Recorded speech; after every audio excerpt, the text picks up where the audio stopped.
record this to the cloud. And indeed, it is being recorded to the cloud. Here we're in Woodburn 203, in the heart of campus, in the IU campus, about 20 steps away from the Mermaid. So if you believe in mermaids, you'll believe in this class, that we will have a good class. If you don't believe in mermaids, you can go home right now, because we're going to be mermaid intensified. Because during break time, I'm taking my computer out and I'm going to show you the mermaid. If you believe that, I got something I can sell you after the show. So we will have a bunch of technologies to show today. In fact, I counted 10, but there's more than 10. And so we actually have to get started fairly quickly, because we're going to cover Screenomatic, Canvas ePortfolio, Hypothesis, Canva, ThingLink, Miro, Notion, Trello, Kumo Space, MindDomo, with a little side twist over into Padlet and Jamboard, and maybe some MindMeister and some Glyphy and some CMAP and some other things on top of that. So this is a class at the 600 level. At the 600 level, we have to deal in the high-level theory. But when you offer a course on emerging learning technologies and only talk about high-level theory and never get your hands a little bit wet in the actual technologies that are out there, you might be doing not be doing the appropriate thing for the course that you're teaching. Let's just put it that way. So we have Kim's with us. Great to have you with us, Kim. And we've got an order that's been set up ahead of time, because Yoon's going to have to leave fairly soon after she presents.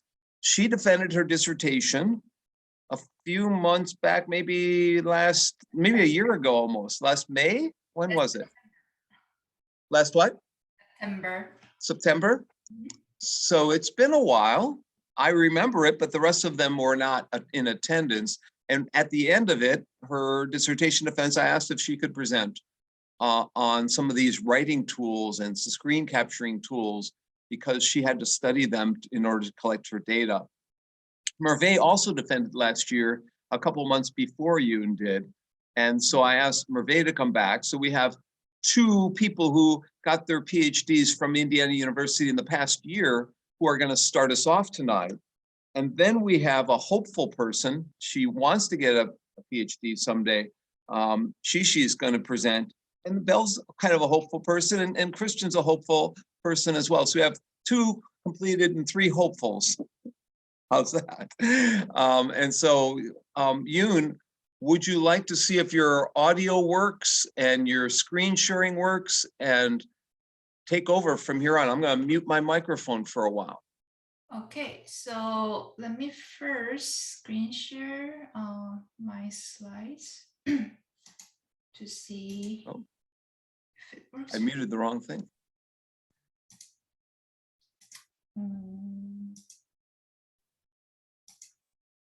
Okay, can everybody see my slides? We can. And you can definitely hear my voice, right? I can. Tuli, can you see? Tuli doesn't have it on his screen. Merve, can you see them, the slides? I can see it. As a full, okay. As a full screen, right?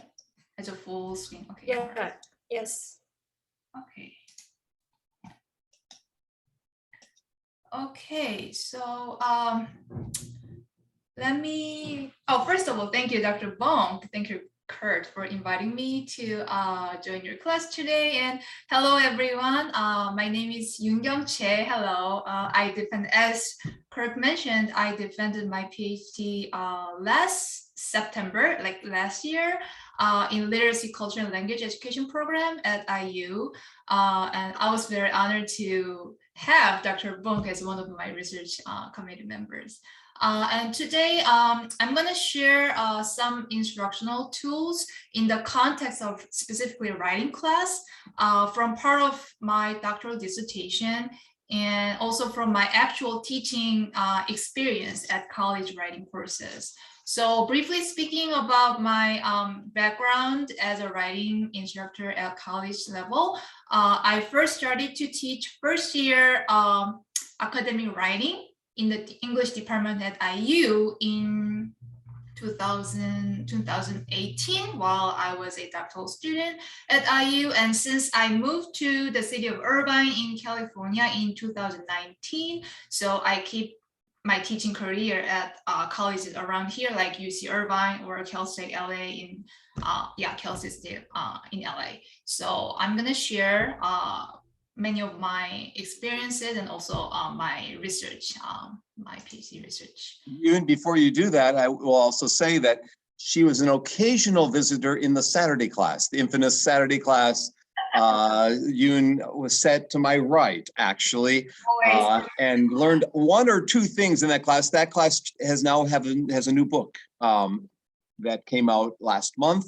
But many of you have taken the infamous Saturday class, and Yoon was finished with the coursework, but she still sat in to learn in that particular class. Anyone's welcome in that class whenever I teach it again someday.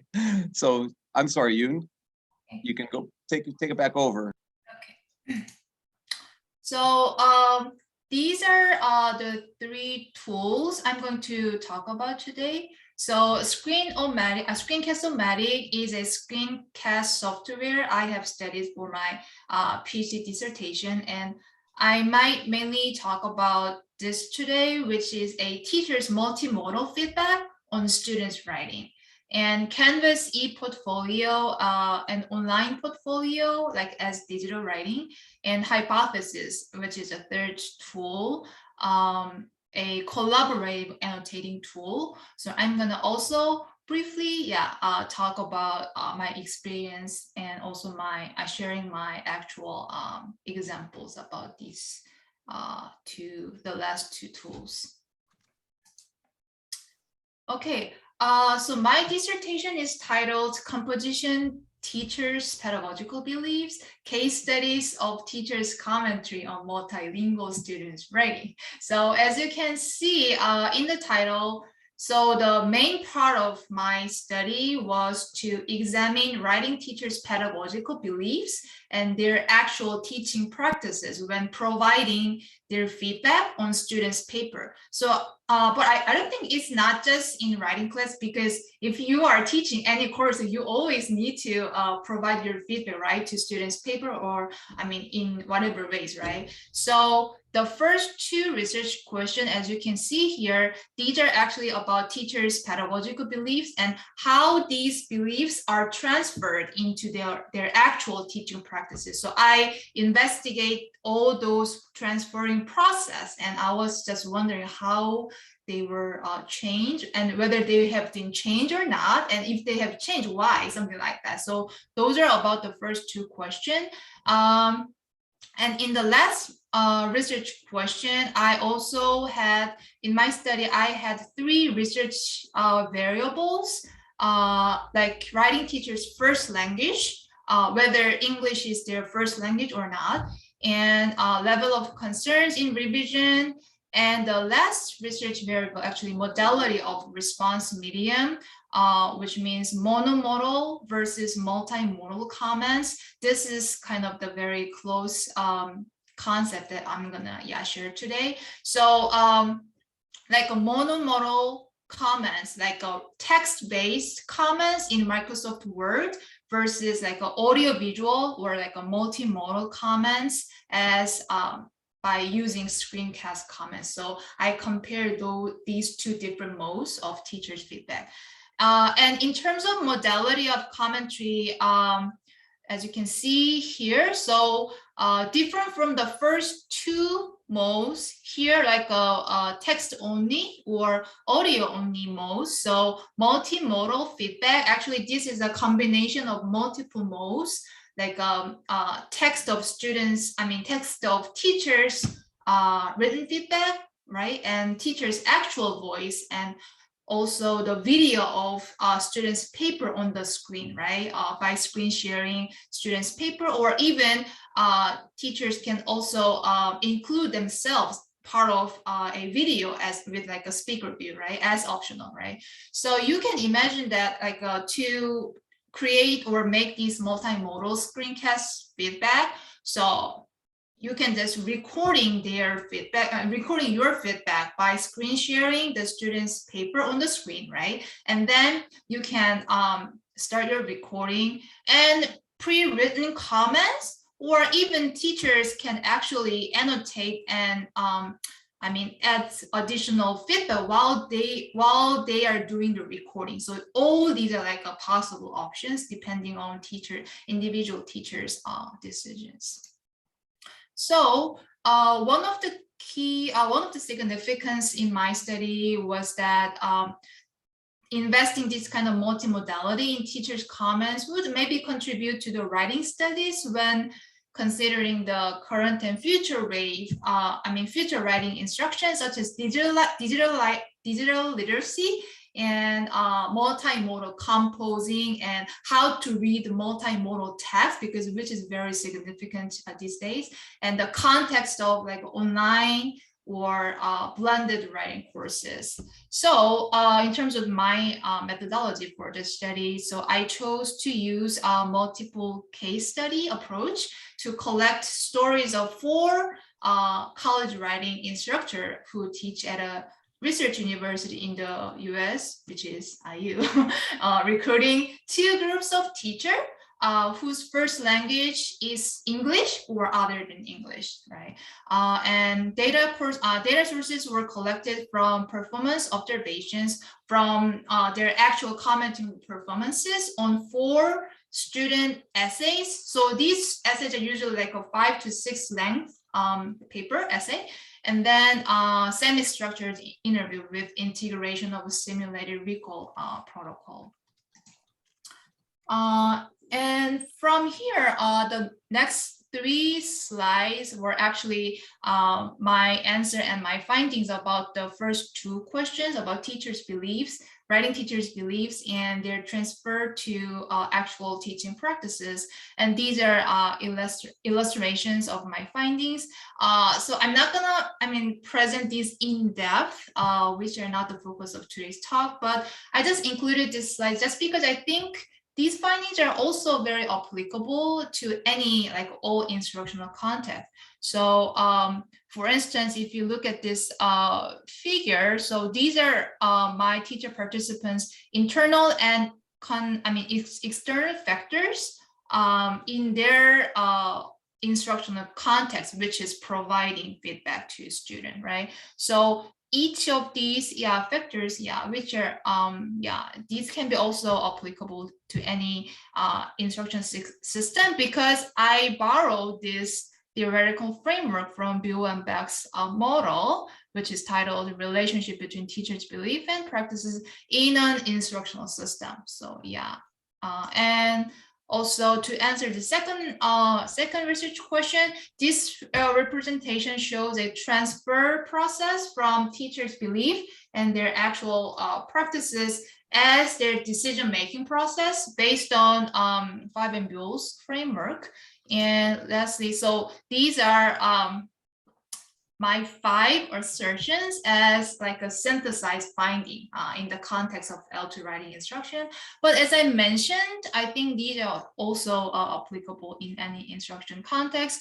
For instance, if you read my assertion 4, so teachers' internal factors such as their educational background or their teaching approach, because we know that every teacher has different approach or preference, right? And then self-efficacy, their belief about self-efficacy and task value are changed through their efforts for continued professional development. And that's why, we keep doing professional development as educator. And my assertion 5, so teachers' external factors, including class context, institutional context, or instructional resources that I am sharing right now, and also time or workload, all these external factors affect the effectiveness of teachers' pedagogical choices, either as support or hindrances. So yes, so if you want to read more about the rest part of my dissertation study, I'm happy to share my PDF file for free. So please just ask me. And more findings about other 2 research variables, which is writing teachers' first language and different level of revision concerns. But this section is what I'm going to focus on today. So in terms of different modality for making comments from teacher participants, so because most all my teacher participants, it was their first time to use this type of screencast comment because they were, yeah, I mean, I collected the data back in 2019 and it was way before the pandemic. So at that time, it was not very common for educator to use, I mean, Zoom. I mean, now we know that it's very basic now, right? But back in then, I mean, not many people were familiar with how to screen sharing or something like that, right? So, but at that time, please imagine how it was back in, I mean, 2019. So since most all my teacher participants, it was their first time to use this kind of screencast feedback.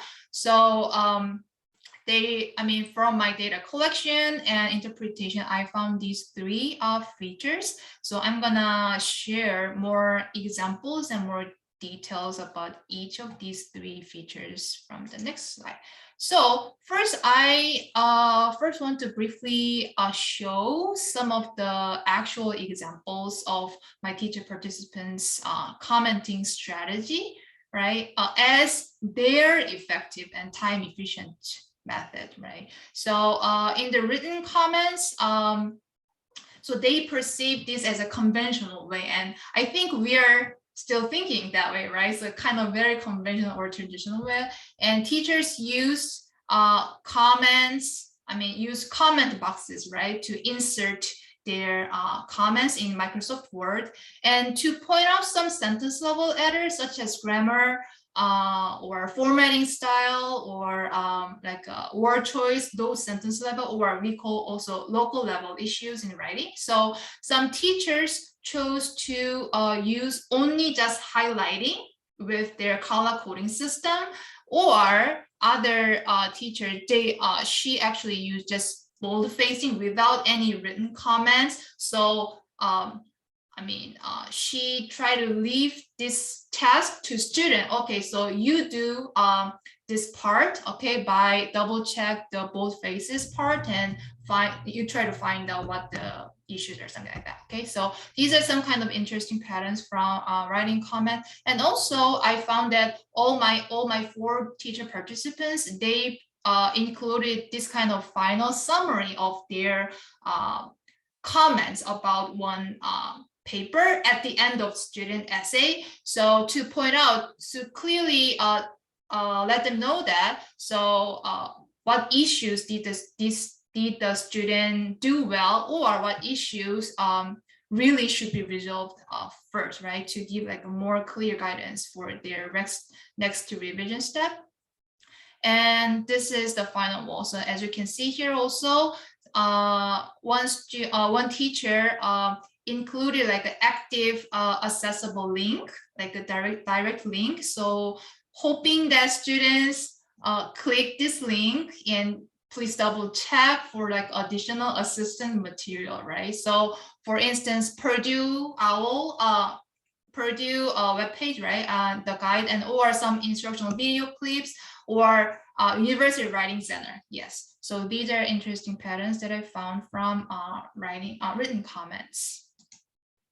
Meanwhile, in screencast video comments, so as you can see here, oh, by the way, this is what I did last week. So yeah, I just took a screenshot to share with you. So, but although all of my teacher participants, they did not choose to show themselves in the video with speaker view, I mean, while I was collecting the data. So, but this screen is usually what students are expected to see as teachers screencast video comments, right? So like recording teacher's actual voice by screen sharing the student's paper on the screen, right? So, and as I mentioned earlier, teachers' pre-written comments, these are still optional because we know that there's also annotating tool on Zoom, right? So we can actually do the annotation while we are talking, right? So, but I chose to prepare these pre-written comments before I start recording. but some teachers didn't do this way, and actually, she did the annotating while she was talking, while she was recording her actual feedback. So that was a pretty different feature that we couldn't find from written comments. And other feature in screen comments was actually which was distinctive from written comments, was a demonstrating feature as a video, right? Because written comments we cannot use, there's no features, right, in written comments, written modes. So for instance, as you can see here, this teacher screen share the Purdue OWL web page during the recording directly on the screen to show the student as a additional resource page directly on the screen. So which is very different from what you have seen here. So here in the written comments, just put the link, right? But instead in screencast feedback, just teacher do herself or himself, but to show the link on the screen, the page on the screen. And this teacher also screen share the writing assignment prompt, like a writing assignment guide directly on the screen, as well as demonstration, rather than just referring to, okay, please check our writing assignment prompt or not, rather than just referring simply. So screen share the assignment prompt on the screen and to provide more clear guidance for students' next revision. Okay, so from my findings about different modality for comments, so this is a first feature that I found. So I could find different merits, but also at the same time limitation of two modalities for commenting. So teachers preferred written comments when pointing out simple errors or local level issues, like a very simple grammar check, or so they prefer written comments in that case. But as I mentioned, they also found very interesting feature, like using demonstration in Screencast. So my teacher participants told me that maybe if they need to demonstrate something, maybe that will be more effective than just typing or writing all those down. So maybe in that case, screencast comments will be more helpful and effective for student, right? Or if they need more like a more oral explanation or more detailed explanation, right? And I also found a different sequence of comments, like a linear sequence with error by error pattern in written comments, while a sequence of priority with point by point pattern in screencast comments. So for instance, so you can imagine that once you have like some kind of written comments about your paper, right? So you are guided to read comments one by one from the beginning to the end, right? So that's what we usually do, right? When we have like a written feedback, But while in the screencast, teachers actually, each teacher, they studied from the different point, depending on their priority of feedback, okay? So some teachers, once they started their recording, one of the teachers scroll way down to the bottom and point out the most important issues that the teacher wanted the students to look at first. So that's kind of the very different pattern. So in that way, teachers so students can follow their teacher's priority, right? Priority of like more issues based on this kind of a screencast comments and recording. And also at the same time, limitations of screencast comments. So actually there is an editing tool for teachers to edit some part of their recording after the recording is done, but none of my participants use this editing tool because, editing some part, it's not just crop, cut, and not that simple things, because some kind of editing, their actual oral feedback part. Yeah, so in that case, yeah, they didn't do that, but instead they chose just re-record once again, or some one of the teachers, she mentioned that she tried like 3 times until she satisfied the result, but which was actually some kind of unexpected time to spend more, because usually maybe they told me that at first they thought maybe just recording their feedback maybe would save their time rather than typing all those feedback. But these are kind of the unexpected time they had to spend. And another possible reason could be because in video, as in video, in screencast comments, in written feedback, teachers can, teachers, we can copy and paste like repeated phrases because we know like a most pattern mistake, right, in our one writing class. So we have kind of our default written comments to copy and paste, right? But we cannot do that in video, right? So the only way is we should talk, right, to point out, right? So that's probably one of the possible reasons about this unexpected longer time than we thought. And other interesting finding that I found from my study was teachers' personal preferences for a certain mode with various reasons. For example, some teachers, they were just reluctant to record their voice, okay, to provide or give their comments. So they just preferred written, yeah, and simple and clean, yeah.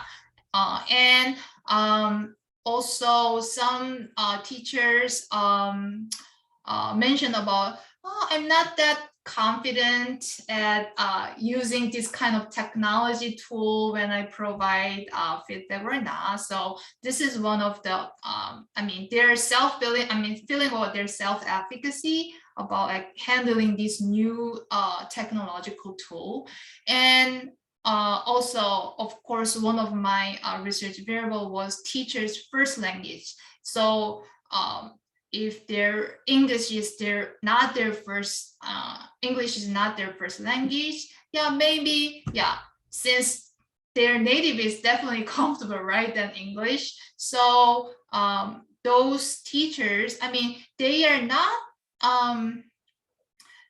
bad, but still they prefer, yeah, written comments rather than recording their voice as feedback. Yes. And the second feature I found was, so writing teachers, they viewed screencasts comments as similar to individual student conference, like a face-to-face individual meeting with students to discuss their drafts. So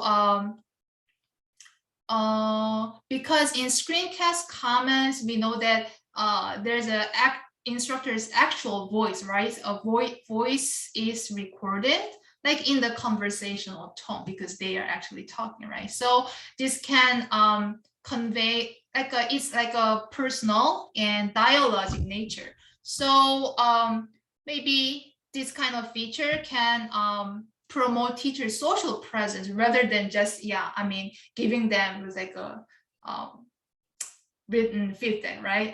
Yeah, on paper. And also this could convey teachers' empathy and promote a more personal connection about students' draft. So yeah, maybe this might be possible reasons why why they think maybe it could work very similar as the face-to-face conference with student. So I found that conferencing, like a face-to-face conferencing in person, so these are so that is dialogic and interactive because we keep between teacher and student, we keep exchanging our thoughts to discuss, right? So, and mutually participatory, while screencast feedback is monologic, right? Because just people, teacher is talking, and also unidirectional and one-way communication. So as Stannard mentioned in here, actually, yeah, this is one of the very first study to investigate screencast feedback in writing studies, so like 2007. So this is pretty new field. So Standard mentioned like screencast medium as a halfway house between handing back a student a written piece of work with comments on it and actually meeting the student to mark their work. So it's kind of a half between those two. So my teacher participant, they suggested that maybe appropriate combination of these two modes, considering it like a screencast feedback as a recording of our conferencing session without student input, maybe that kind of thing. So maybe that will be very helpful, and also maybe that will save our energy and time, because actually reality, I mean, when we are about to have like a conference, we call it conference week. So that is a crazy week for us. So usually we have like in one writing class, we have usually 20 to 30 students. And as a full-time instructor, we have to teach 3 to 5 writing students. So if we have to spend like 30 minutes for one student, so can you guess how many times we should spend? Right, so maybe, yeah, using this screencast effectively will be pretty helpful. And also written feedback also could be seen like judgmental. Meanwhile, screencast comments maybe can be more include more relational tone and space for greater depth. So which may soften the impact of teachers like a criticism or some kind of negative comments, right? So because we know that when we talk about some feedback as your comments, we do not directly go with the negative one, right? So we first say hello and hey, student who and how are you, and then okay, so you did a good, you did very well in terms of this part, but I'm gonna talk about this part for your revision, right? So we at least include some kind of positive aspect, but in written comment, some teachers did. Meanwhile, I mean, other teachers, they did not include any positive comment because that's just feedback for their revision, right? So yes, and finally, for online writing courses, since we know that face-to-face interactions are even not possible, right? Because that is an online course. So using this screencast feedback would increase social presence, teacher social presence, and provide more personal responses and build a sense of community in online context. Okay, and the last feature from my finding was actually preparation steps are needed both by teachers and by students for comments to be useful, regardless of the modes. So conventional written comments, so writing according to Summers here, so writing instruction, we spend at least like 20 to 40 minutes to provide our written comments, like for one student paper. And actually, so the same to me. So usually,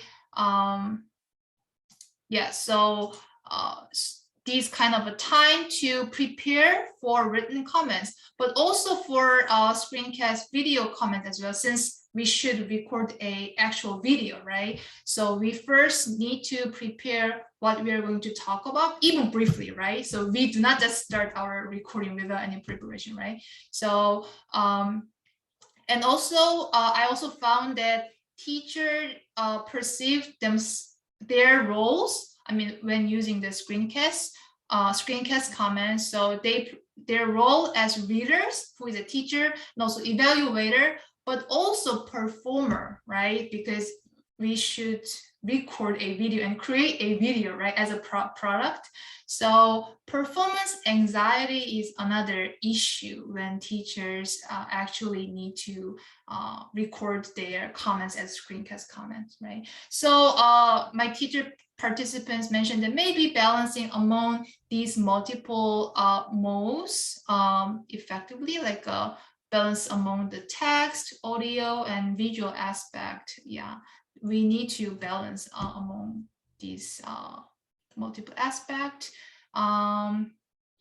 And they also point out, finally, they also point out some significance of students' preparation as well, because if student is not ready to accept and understand and use teachers' feedback, there will be waste of time, right? So even though we prepare so much and we took too much time to prepare, I mean, either mode of feedback. So that's all my teacher participants actually pointed out about the significance of students' responsibility. And the multimodality in relation to writing teachers commenting decisions. So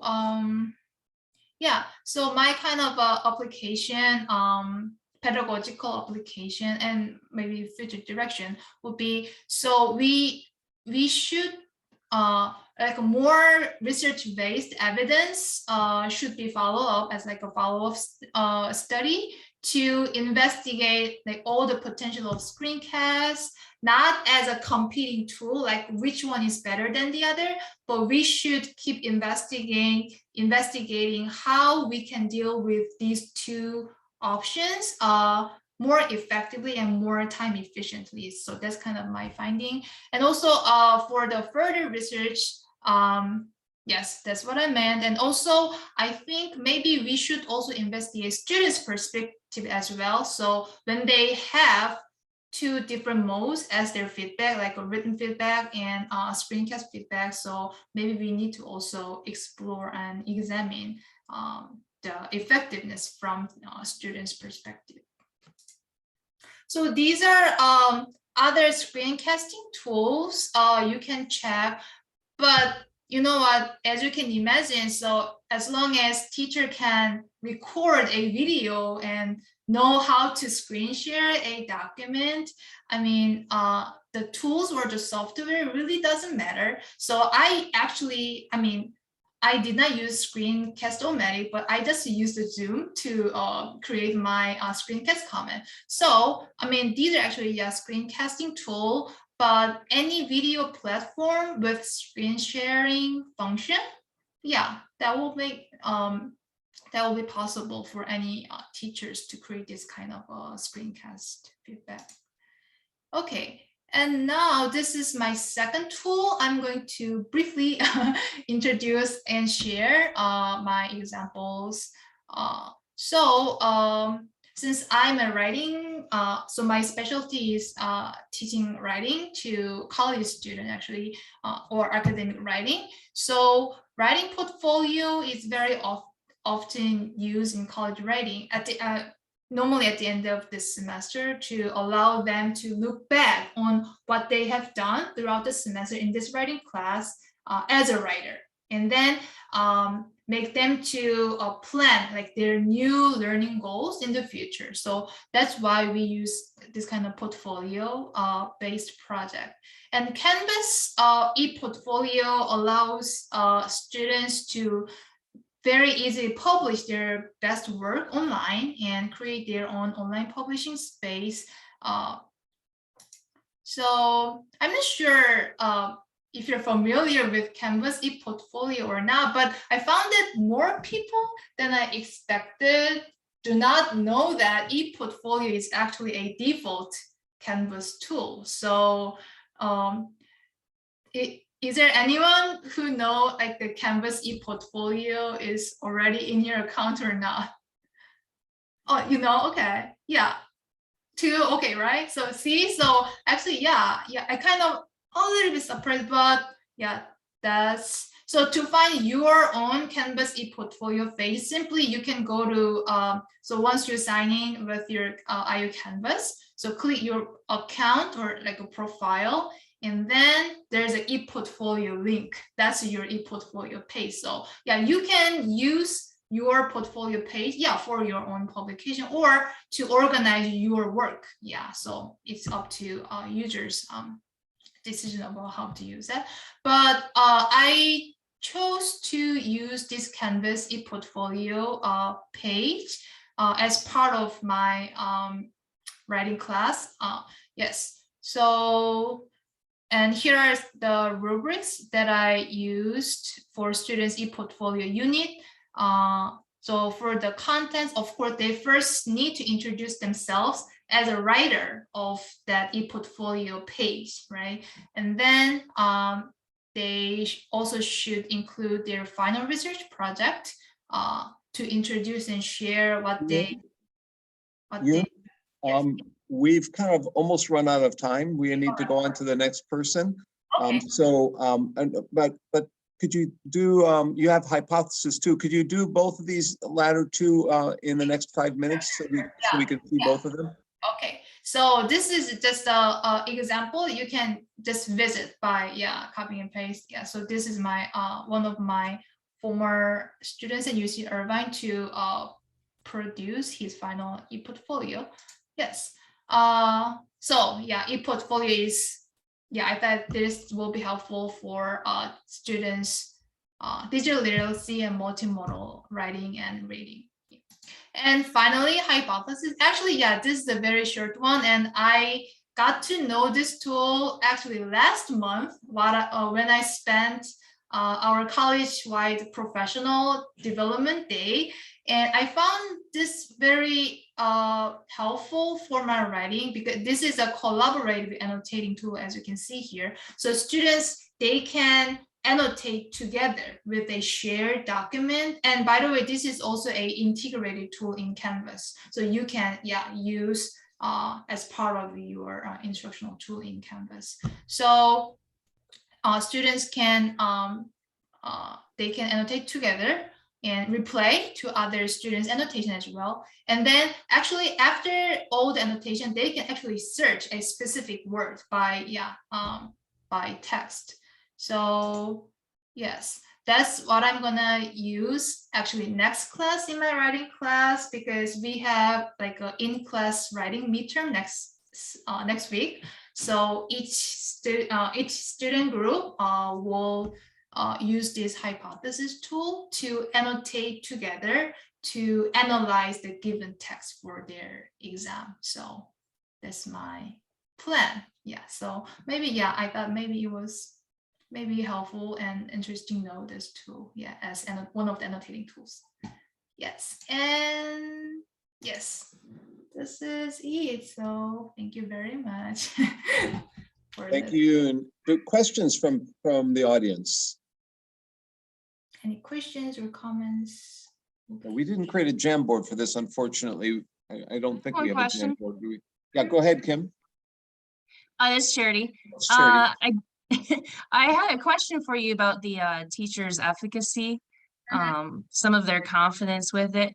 Do you think that maybe on the front end, if you would recommend for people wanting to use this, that they would just give a little bit more hands-on training to the teachers beforehand, or did you see some other identifier that maybe could increase the teachers' efficacy before they really get into it, make it more worthwhile to them?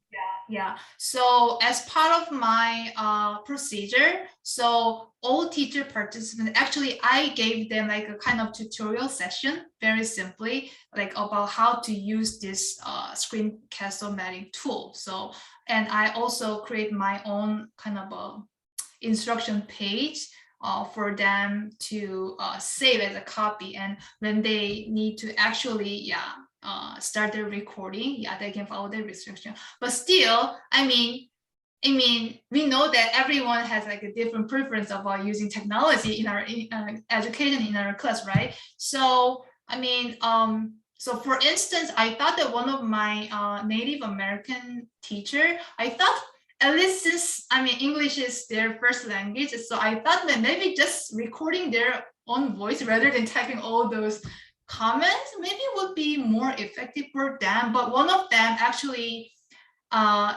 she was not that confident at using this kind of technology, and she kind of do not actually like she just preferred like a more typical way or those things. So even though despite all those training session and all the additional things, so her impression was about that. So maybe we know that we cannot force them to use this technology, but at least I think maybe we should provide, okay, here's some available options you can do. So, and let them know that here are some benefits you can get, and well, here are some limitations. Yeah, that's kind of one of my findings, right?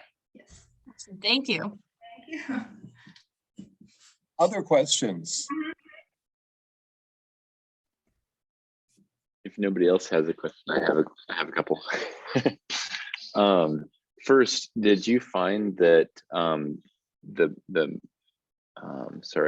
method chosen by instructors using Screencast was determined by the number of assignments they were giving or their student course load?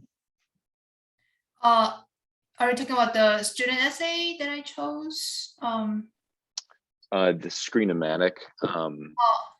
And choosing that software. Okay. The reason to choose that software, right? Okay, so or the method that they chose. So maybe they chose just to give written comments, or maybe they chose to annotate as they were talking or recording. Was there did you see maybe a link between how many students they had or the number of assignments that they had for why they chose to do written and not doing a video feedback? Oh, okay. So first of all, as part of my methodology, so I had 4 student essay, and essay 1 and 2, teacher had to provide their written comments. I asked them to do that. And for the essay 3 and 4, I asked them to provide screencast comments. So, there's no like a option to choose. Okay, for essay 1, no, so maybe because I didn't talk about the methodology, so that's the one thing, right?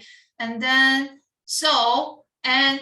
another research variable that I didn't share today was actually students' proficiency level. So when I include students' essay, so those 4 student essay, they have like a different students' proficiency level. So that's kind of hidden variables that I designed.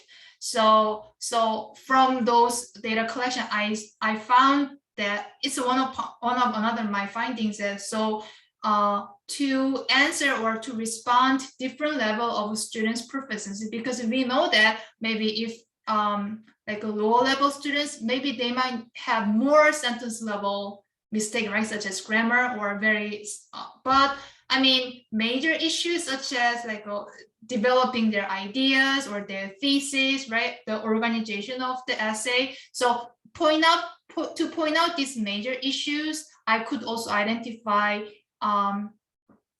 which mode would be more effective to point out these 2 different level of revision concerns that I point out here. Actually, that is the second part of so maybe if you're interested, I hope you read my dissertation and see much more examples and details. So yes, but thank you your comments and questions. I think I'm so out of my time. If it's I have one more if it's okay. So I was curious, back to Screencast, was there any thought that you might look at peer feedback through this method, through the multimodal Screencast method? So maybe it's using Flipgrid, or maybe it's using the tools that you were looking at, but instead of having a professor give that feedback, maybe students are using or peers are using rubric. This would certainly help lessen the load and might make multimodal feedback more available to like MOOCs per se. Yeah, that sounds very interesting. But in my writing class, actually, peer feedback, peer review is one of the big part, in our class. So for peer review session, what I usually do is just exchanging their draft, and then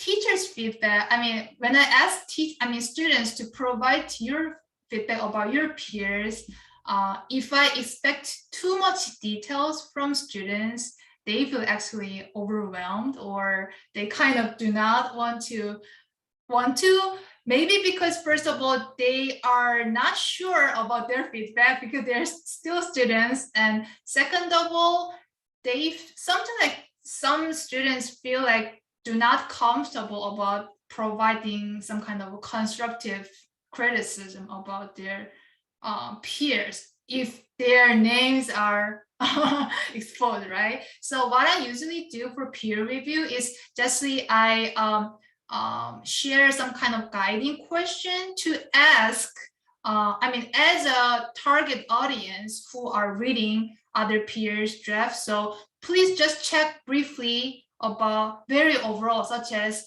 can you see the clear thesis here, right? And the organization looks fine to you as a reader, and those things. But if I ask too much from students, I found that, they really do not want to do the ask. So, but I haven't thought about, using screencast or like a screencast video as for my peer. So maybe, I can be, maybe that's one of the possible way I can think of, but thank you. So thank you about your comments. That's interesting. Thank you, Dr. Yun, for your presentation today. I will point out that these tools for collaborative annotations and editing and commenting and multimedia have existed for 3 decades. And there was someone, if you want to look up the history of this, there was someone named Christina Neuwirth from Carnegie Mellon University who developed a tool called Prep Editor, P-R-E-P Editor, which let people comment, and everyone's comments will go another layer to the right, so the paper got squished and squished and squished, and everyone had a column for their edits. In effect, it's different. There are more elegant tools exist today, but these things have existed for a while, and there is a trail of research that was done at Carnegie Mellon and at the University of Pittsburgh, where the Center for the Study of Writing was. Indiana had the Center for Social Studies, Wisconsin had the Center for Math, Illinois had the Center for Reading. I forget what Michigan State had, but everyone had these different centers, and Writing Center was at Carnegie Mellon. It might have been co with Berkeley, and then with Pittsburgh, they might have jointly one, but there's a lot of research coming out. And then the early formulations about the process writing movement and writing as thinking, and the kind of reprocessing model that I actually authored of writing came at that time. In my dissertation, we were looking at students' behaviors when they're getting a set of prompts given to them, creativity and critical thinking prompts. And some students are very literally taking those prompts. Some students were taking them and revising their papers large scale, whole scale, and some students were tinkering with their papers constantly. We called the tinkerers Beethovenians because Beethoven tinkered. And we called the people who just wrote their whole paper down at once, we called them Mozartians because Mozart would just write his whole plays down all at one gasp. And some of you are like that. You paste and paste and paste, and then you write your papers. Other people are like the tinkerers out there, like Beethoven, who's constantly editing until you turn the paper in. And other people are combiners. You combine both, you get things on paper and then you think and you reflect and you constantly go back and forth and revise. And that we call combiners. The University of Minnesota did research on that. A professor named Lillian Bridwell studied keystroke mapping. And so my colleague and I took that idea for our dissertation, getting keystroke mapping tools. In the tool before Word, it was called WordPerfect. And we used WordPerfect. Some of you may remember WordPerfect. Katie's smiling. She might have used it as a little kid. But yeah, so some of you may have heard of that. Anyways, a lot of these tools existed for decades that enable people to collaborate, annotate, reflect, and so forth. It's nice to see a dissertation in this area. And we want to hear more about Screenomatic. I'm really interested in how exactly people might be able to use Screenomatic to enhance their teaching, enhance their pedagogy. So I'm going to check the links out that you shared. Hypothesis, I looked up while you were presenting, is an open access tool. So it's a free tool, right? And I'm trying to get the background for Hypothesis because one of these tools, I think Mervet, there's one of these tools that is from Harvard that's open access and free. I don't think it's Hypothesis, it's a different tool. Maybe she can look this up while she's going to present next, but after her presentation, her and I will try and look this up. But yeah, IU has embraced many tools, but there's a couple that they've not, anyhow. And so you're saying this is embedded within Canvas, which so it is something we can get on the IU campus. So, so anyways, Yoon, any final last comment, Yoon? That is it. So I'm just worried if I spend too much time for class, but thank you everyone for taking your time and listening to my research. And yeah, it was very precious time for me too, because today, starting from today, is spring break here. So I just started my inviting talk for my spring break, but it was very good for me to join this Dr. Bonk's class, and thank you everyone, and enjoy the rest of today's class. Thank you. So the other ones will be much more applied technology tools. So I started with the theoretical and research-based ones, because this is a 600 level course. We have to think about how to use technologies within different contexts and think about the research questions that we might ask. So when Merve presents, when Shishi presents, when Belle presents, when Christian presents, they're going to talk about the technologies and the features of those technologies. And those technologies come and go. Yeah, so you're gonna, post today's recording or all the materials after, right? Because I really want to, double check other presenters, because I'm really I'm so ready to learn more technology, instructional tools for, yes, so maybe I will have to double check all the materials and today's. This is saved. We'll make a YouTube video and you can watch this later. Anyone who doesn't get the link, just write me an email on Friday. We'll have it done by Thursday or Friday, probably even before that. So, so let's give Yoon a round of applause. It's the first time she's presented in my class, and probably the first time since she graduated coming back to Indiana. I finished my dissertation last year, but due to like Omicron variant, so I gave up visiting IU last December. So I'm going to visit the campus again in May for my commencement. So May, who's going to have you and Jennifer Park, and I forget, there's two more, Rob Elliott, who we'll see in a couple weeks in here. From IUPUI, there's 4 people be going through commencement, at least that are my advisees. So we will definitely we'll have a celebration that day. Yeah. And so I'm going to turn it over to Merve at this point. But again, give her a round of applause for a really nice job. And Merve will share with us. Then we'll take a short break after Merve. So I'll let Merve take over.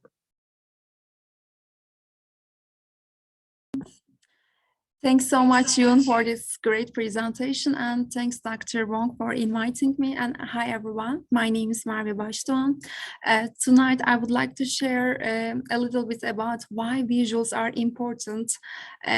For example, me as a researcher, a space design scholar, or instructional designer, visuals have always very critical for my professional works, to support my message, to amplify my message, my data. So I think it was same for caveman. I mean, from prehistoric times, Stone Ages to today, which is metaverse time, we are living in a visually mediated world. So visual communication is in our life, and with technology there is a visual turn.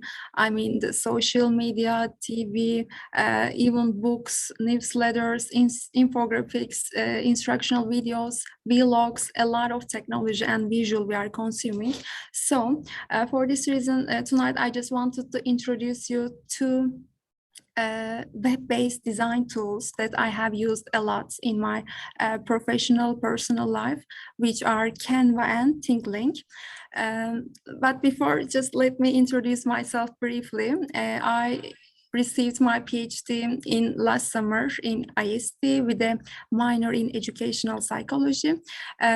Recently, I'm working as a postdoctoral researcher in Indiana University's Learning Space Design team. This classroom on the picture is one of the active learning classroom, and my responsibility is investigating research, design, and evaluation about how active learning is happening in these kind of different classrooms in terms of student engagement, collaboration, flexibility, etc. And also sometimes providing instructional design help to the School of Public Health in terms of online course design, animation design, and course evaluation regarding quality matters standards. So Sure. So I just interrupt for a second. If you were in the fall class on Saturdays, she was the TA in that class. So you recognize Merve. Yeah. She's got a different hairstyle now, so maybe you don't. Short. And Merve is also my advisee. So she got done last, maybe defended in May or June, but she got done in July last year. So she's now working, as she said, at UITS. As a postdoc, and so it's great to have her come back to this class and share with us some visualization tools, because she's really an excellent person to share with us visualization tools, because that's the way she thinks. So go ahead, Margaret. Thanks, Dr. Bonk. Today, let's go back to the importance of visual design. By the way, before starting this slide, these all elements are one week topic when I was teaching a multimedia design course for undergrad public health school students. So visuals are in our life, and it's important because it helps us summarize large amount of data into simple elements.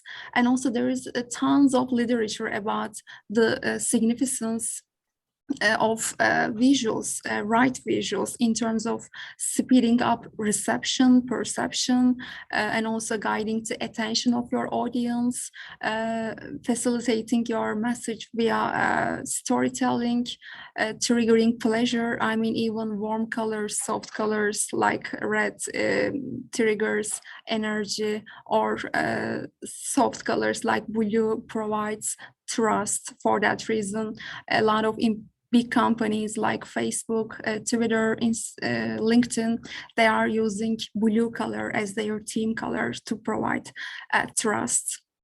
And also, most importantly, the use of visuals again provides a universal understanding. It provides equity. For example, even if you don't understand, when you look at an infographic, you don't understand the language, the bar graphs, the charts, the trends, they tell you something. So it contributes to accessibility and equity in terms of communication and accessing the data information. Since I mentioned infographics, for instance, by the way, it is the abbreviation for information and graphic. So it helps you present again big information quickly and efficiently to the audience, so you can highlight or summarize those informations based on your purpose and guide the attention of the reader. For instance, it is an article I randomly chose from neurology. Normally it is very long article and a lot of terminology. If you are someone outside of the field, it might be difficult to understand that message. But in that journal, they are also providing the infographic of those articles. And I think maybe Dr. Bonk, correct me, in educational technology field as well, a lot of journals asking to submit their abstract or article in these kind of formats to increase accessibility. So for instance, based on this infographic, even if you are not familiar with terminology, you can follow what is happening, what is the problem, what are the findings, and why it is significant, even if you are not a professional in the medicine. Actually, I just took this chart from Microsoft and I really love it. Based on your purpose, you might try to show a relationship, a distribution, a comparison, or a composition. Lots of different, a variety of options are available. So their storytelling are different as well. But it doesn't have to be always in the numerical format. For instance, this example is one of my recent papers. We were looking at discourse analysis of faculty members, and this bubble chart, it was the production of a qualitative analysis, the frequency of the terms they used a lot, or similarly, this one again from one of my papers, it is thematic analysis categories actually. Using Canva, I just summarized them to make my findings more easily understandable.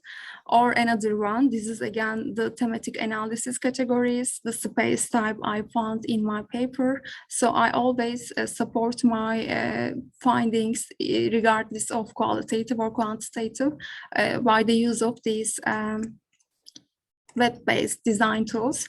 Dr. Bonk will remember this one.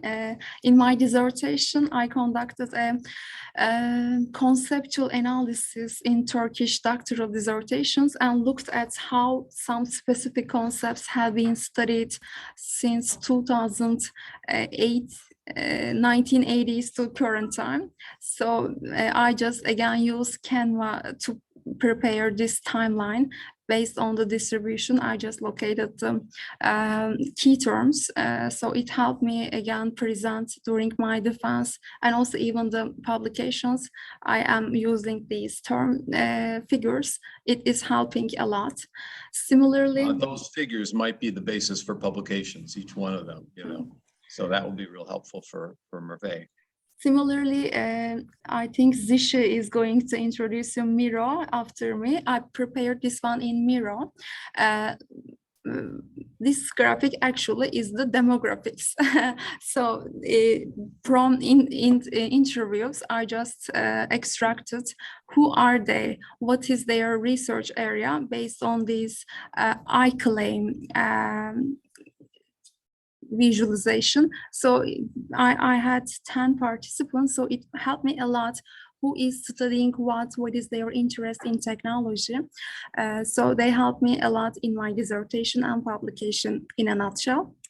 So today let's start with Canva. The reason why I choose Canva is it's a very easy web-based tool. It works based on drag and drop algorithm. You are just dragging some elements, text, shapes, pictures, and also customizable. You can customize the font colors, font types, and also it allows you upload and use free images in their library. And it enables you to collaborate with other designers. You can, let's go back to the browser, and this is the homepage, canva.com. When you finish your login sign up process, you are going to see this screen first. It allows you a lot of options, including presentation, social media, instructional video, even print products for t-shirts, mugs, marketing materials, office like Word documents, Word covers you can design, and under the more I see infographics, photo collage, book cover, a lot of options. Let's focus on the infographic today, since we already talked about infographics. So when you click one of those menu categories, at the beginning, you are going to see on the left-hand side tons of free templates. The only thing, some of them are not free, but in the freemium version, you can find sufficient materials without paying anything. Let's click on this one. I added that one. Another one, in the free version, it doesn't allow you resize, but with standard subscription, you can choose its width and height dimensions. So I'm going to add another page, and second one. Let's make it a little bit closer. When you click on one of these icons, the editing menu will pop up on the left-hand side. So based on your need, you can change your icon. You can increase their number, their percentages, fill ones. You can decide the line spacing between each of them. Similarly, in this graph, you can change the percentage or line weight, increase, decrease. You can show or hide the labels. Similarly, I mean, you don't have a professional design skills, graphic design skills. Their colors palette also comes with fully professional. So the only thing is just change the items, like let's say education, housing. So you can change those percentages and it is just updated automatically. And also you can define the font type on the top editing menu. You can change a lot of things here. So after, let's say you finish your presentation, your design, and then on the top of the menu here, there is a share button. First, if you want to share it, collaborate with someone, it might be a friend or a group of other designers, you can just add their email address and send them an invitation. But if you are okay with designing individually, the only thing you need to do is click on download. It will give you some options, including PDF, JPEG, PNG. So PDF print is okay, and just you are gonna click download and it will be downloaded in a second. I think if you have any questions before I move to the Think link, I would love to answer it. So yeah, you can just use it as it is. You can customize. So it's easy, quick, and beautiful. So, and I didn't show, sorry, before I move, on the left-hand side, there are other menu elements, including template elements. They are shapes, stickers, photos, audio, and also you can upload your own icons and text elements. Their styles are different, and under the more option, you can integrate some apps, GIFs, or even a social media to your design, especially if you are preparing a video. They might be very useful and helpful. So let's. So does anyone have questions for her on this before she moves on to the next one? I have a question. Sure. My question is, so can we use the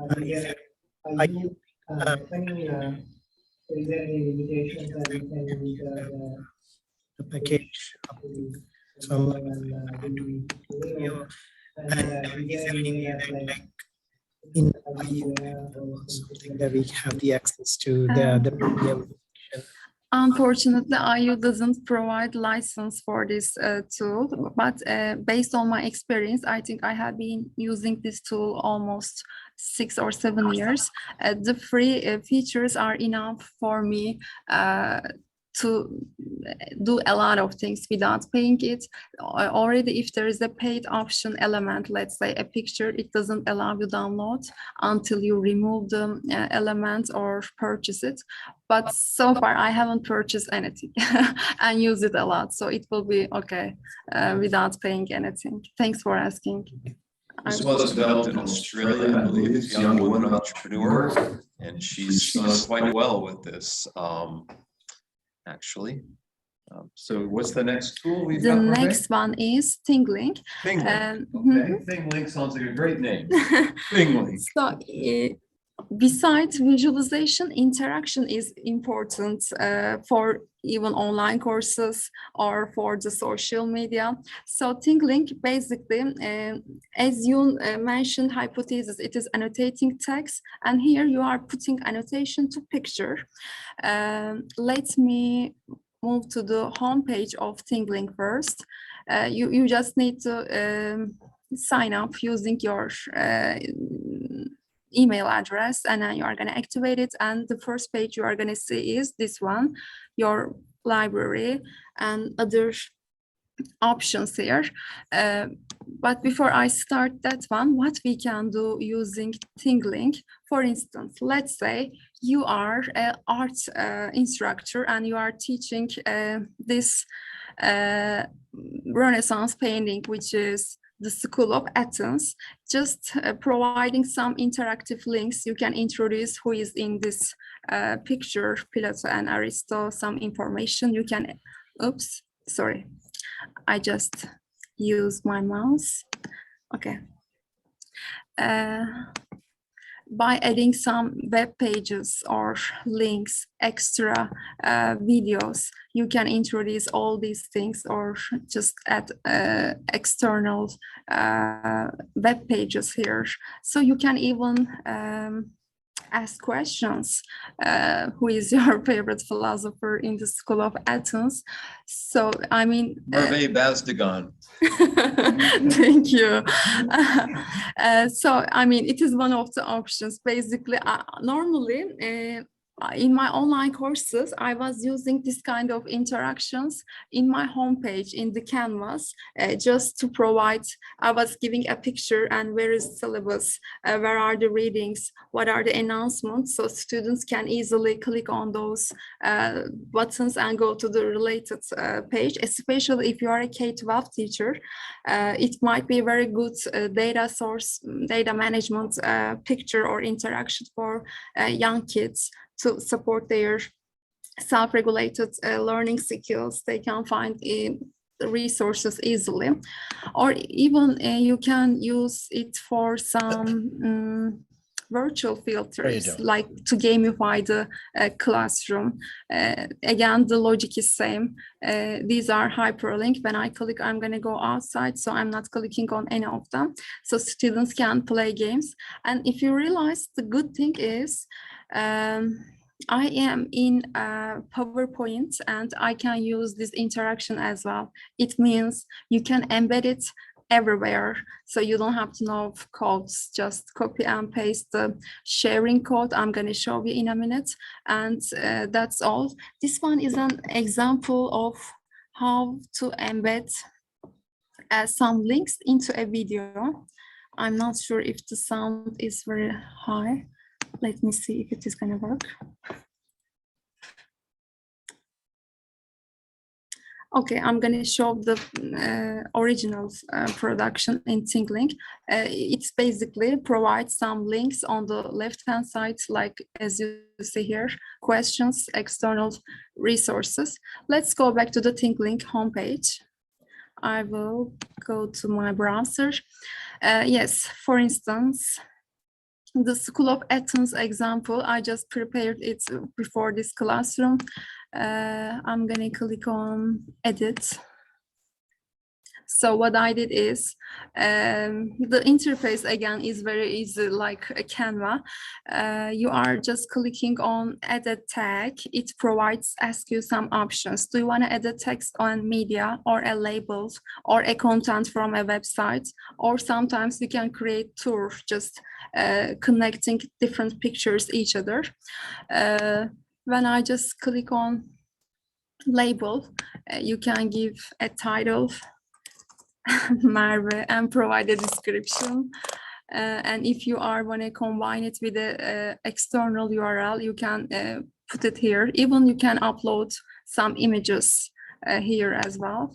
So the newly created one is here. You can just move it around the picture wherever you want to provide the interaction.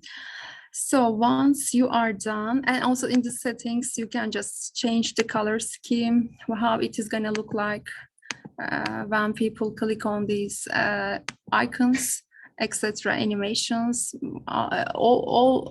In addition, you can upload your narration to a picture and embed into a PowerPoint presentation. So it provides an easy online course design experience.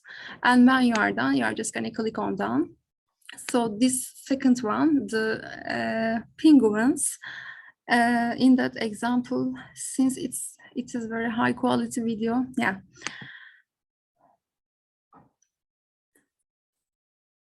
Is that we don't have enough data. Sound when you. It's not always right. No, I didn't. You might want to stop sharing and try it again. But sound is not very important here. The only thing is in some face locations, it is going to ask this kind of provide those pop-up interactions and providing external information and external websites. So I think I have a couple more. So I did the same again, like a picture for a video. You are just deciding the minutes, the seconds, and then creating a new tag and adding whatever you want to add. So it's like very similar to Play Posit. Recently, IU is using those interactive tools. I mean, if you find them complicated or just need to do something quickly, this can be a lifesaver. Let's say we did everything and we saved our work. At the end, what are we going to do is, again, on the top menu, we see a share button. It asks us what kind of formats you want to share it, embedded social media. And I use, for example, for this presentation, PowerPoint. I'm just copying PowerPoint and I will go back to my screen. And let's create a new one. Blank. And insert. On the Gettings, I have already activated my Ting link. So you are just going to add your link and paste it. I think now it may not be allow me because, or it will allow. Let's see, embed it. So yeah, it's here. So you can, it will work offline as well, even if you don't have internet connection.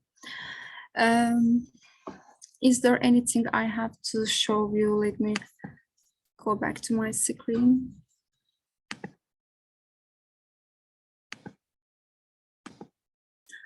Yeah, I think these are the basics. And in the 360 images, you can provide virtual tours. In their gallery, there are some different examples you can explore by yourself. I mean, for a museum virtual tour or world map, you can utilize this kind of interactions easily for your courses based on your purpose.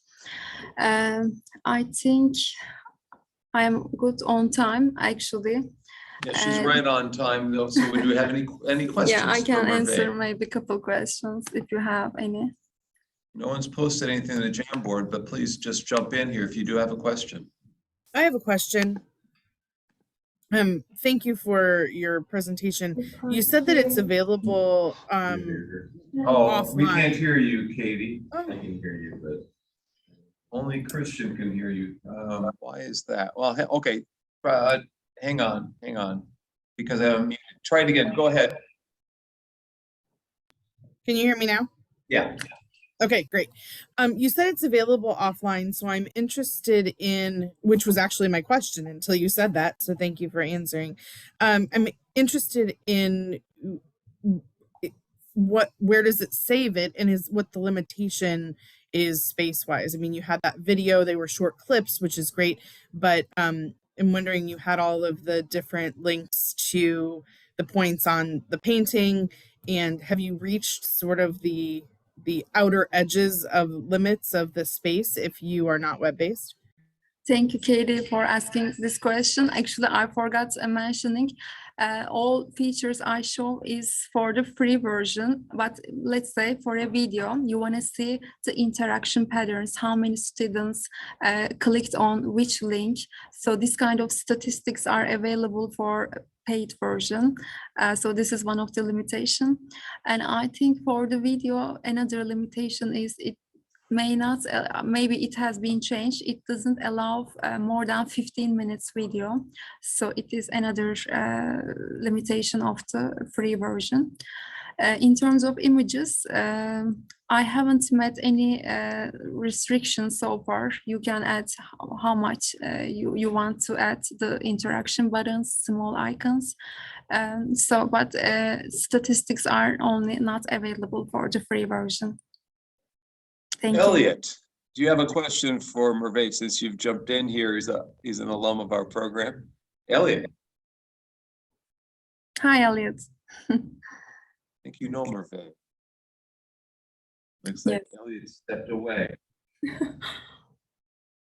Elaine, you have a question. She's the co-author of the Adding Tech Variety book. She's with us from New Zealand, all the way from Hamilton. Elaine.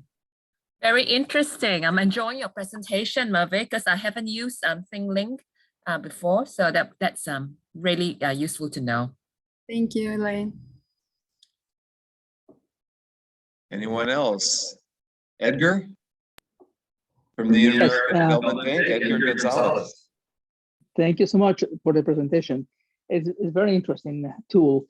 I have a question in terms of the size of the files when a file is embedded, like a video is embedded in an image, and then you want to share the file or send it to someone else or part of the PowerPoint presentation. How is it the size a limiting factor to share the presentation, or has to be web-based to avoid these problems? Sure.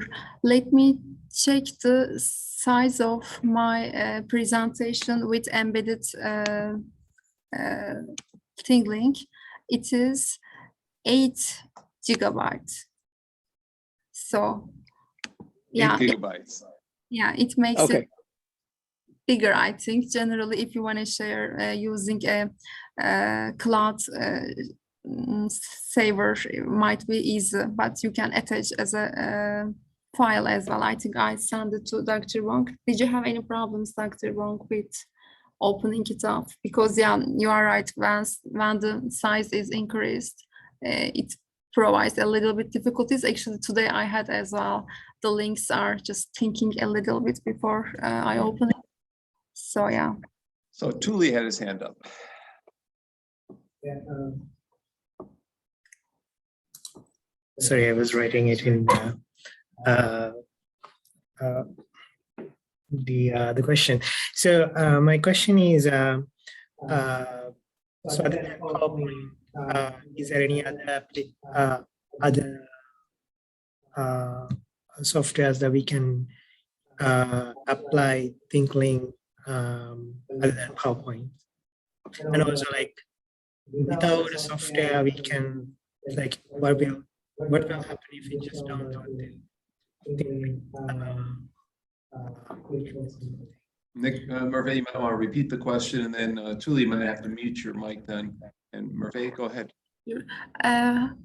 Tuli, so your question was how to the embedding process, right? After preparing your design in ThinkLink, how to proceed with embedding it to a web page or PowerPoint presentation, right? Or just PowerPoint presentation? Yeah, you're gonna have to mute Tuli. Go ahead and answer because we're gonna take a break here. Just 30 seconds. We have to go to break. Okay, so just for the PowerPoint presentation, just make sure. Let me share my screen very quickly again. And make sure in the insert menu, activate get-ins. When you click on get-ins, it will provide you a lot of lists, and you need to first search.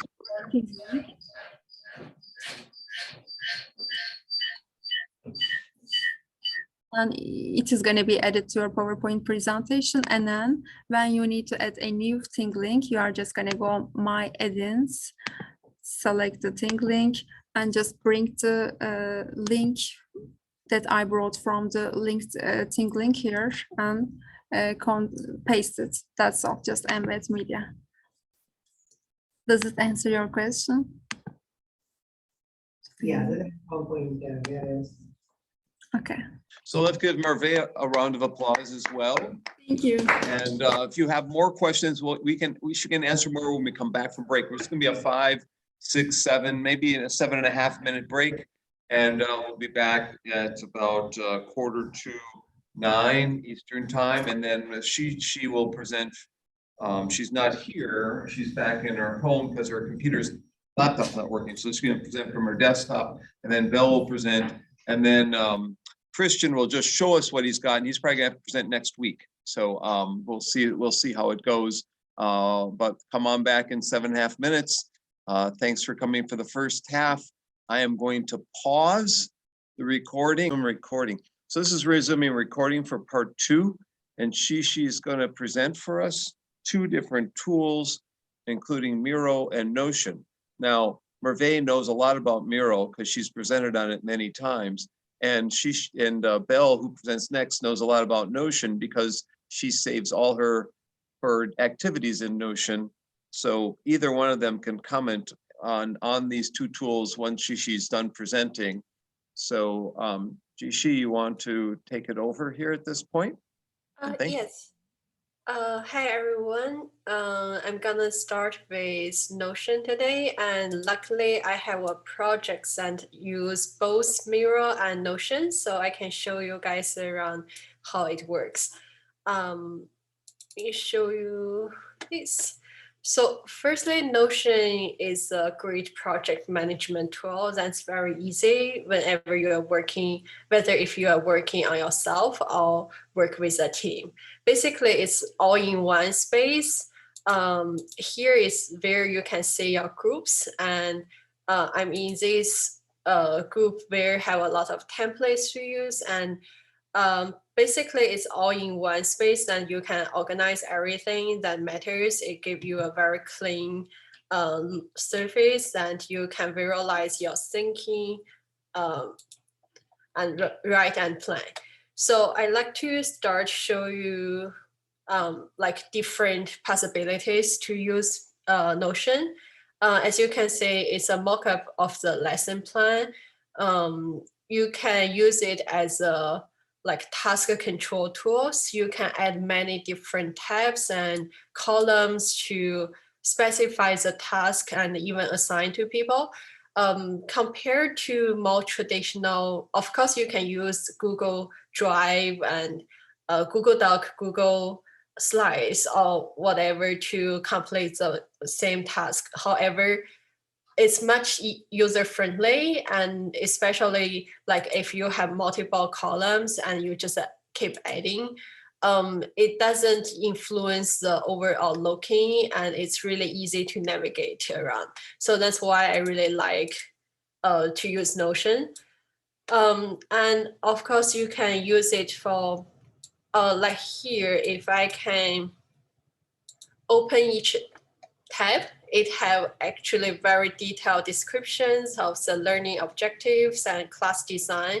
So if you are collaborating on designing a course plan, it's really helpful. And so I also say like for like our class 511, people have to write blogs. Miro can do that as well. You can use it as a blog website to ask your student post things, and they can insert pictures and move it around really easily. As you can see, it's much more intuitive than Google Doc or other similar collaborative tools. And I can also show you different ways to use Notion. As you can see, it's more like a roadmap, and each one you can click into the small blocks to change things. And if you have teammates, you can easily add comments to it. And also you can make it as a resume page to indicate your learning through IST, such as that, I think will be useful. And it even can be a website for your class or whatever you need to use. As you can see, it's basically very easy navigation, and you can add attachment to it quite easily. So now I'm going to show you one project I was working on during my master's program, and that's how we organize Notion, because it allows to integrate many other different tools. We can just insert links. And something I really like is you can change the icons, which make it really easy to identify which item, and the visualization is really effective. So I can show you, for example, if we have the project timeline, we can put them into task. As I showed you earlier, we can write down the task names and the date, and we can even insert different like icons to distinguish them. Furthermore, if you prefer to use the project as a calendar view, you can add any events. And so it's easier for your team when you are having a schedule to do things like I have a meeting on this day, so I can add the new events just like a Google Calendar. So as you can see, another thingy I really like is this one. Is how you can organize things with information hierarchy. It's quite easy when you have multiple different sections for your interview, so you can organize them with a tab instead of having everything on the same page or on different document. I think some other things I can show is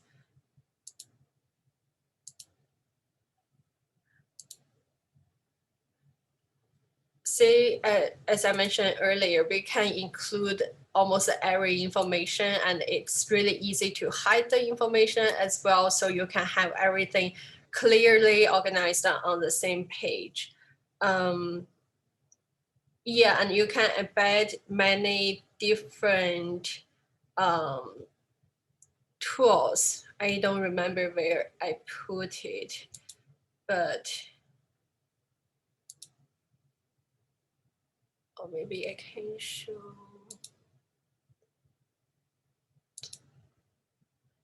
It's been a long time I didn't open this folder, so I don't remember where I organize things.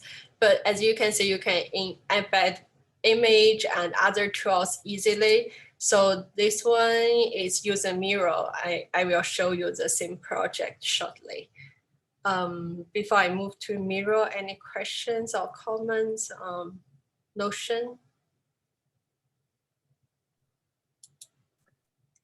Cece, where does it all live? Like if you wanted to, so one of the things that I think about a lot is I've produced this Miro page, and it's really useful for my collaboration with my colleagues. And then maybe 5 years down the road, I want to take that information and I want to take it with me because Nero is looking at closing down, or maybe they've been bought by somebody else and I don't trust that other person. How is there a way to kind of do a kind of a data dump or take your data with you type of thing? I think it's possible to export things. Like here, you say it's possible to be PDF, HTML, and other. It even can do CSV. So, and it can allow you to select the content. I am not sure about that part. Belle, do you know that? Yeah, it's not possible like to migrate all the content to like OneDrive or Google Drive. So you need to do one by one, like export it like to PDF or other version. I don't know, like if Yuting know anything about this part. I think she used Notion a lot. Do you know that there is a way to migrate all the content to another drive? No, okay. No, yeah, I didn't use this function, sorry. So any other questions? So you Dr. Bang, we cannot hear you.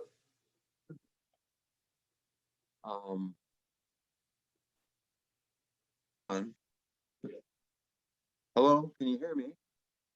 Yes. So are you done with Notion and ready to go to Miro? Yes. Okay, before you do, Belle's an expert at Notion. I want to make sure that there isn't a couple of features that she wants to point out for us. So Belle? Actually, I think she already covered all of the function. But I wanted to mention my favorite function of Notion is the toggle list that she just show you. It can expand if you need to see more information, and you could collapse and hide the information if you don't.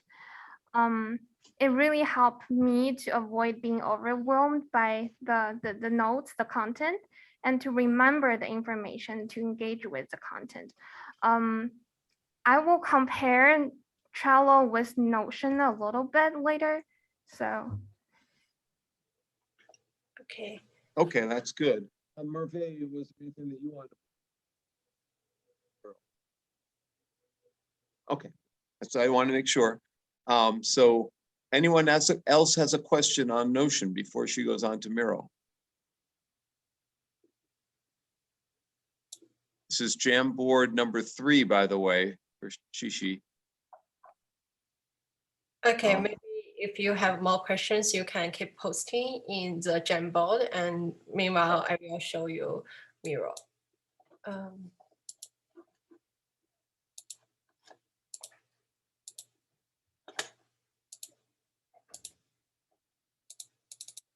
So as many people know, Miro is a collaborative whiteboard platform, and you can use it for brainstorming, mapping, diagramming, process in visualizations, and so on. But even though most people know Miro is a collaborative whiteboard, it actually originally designed for design. So that's why it has so many good templates for user experience design or storyboard, product map road, and so on. So I want to invite you into a Miro board.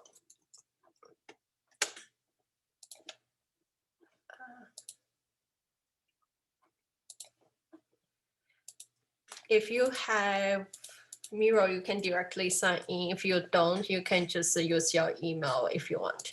So basically, I'll show you. There are many different ways to use it.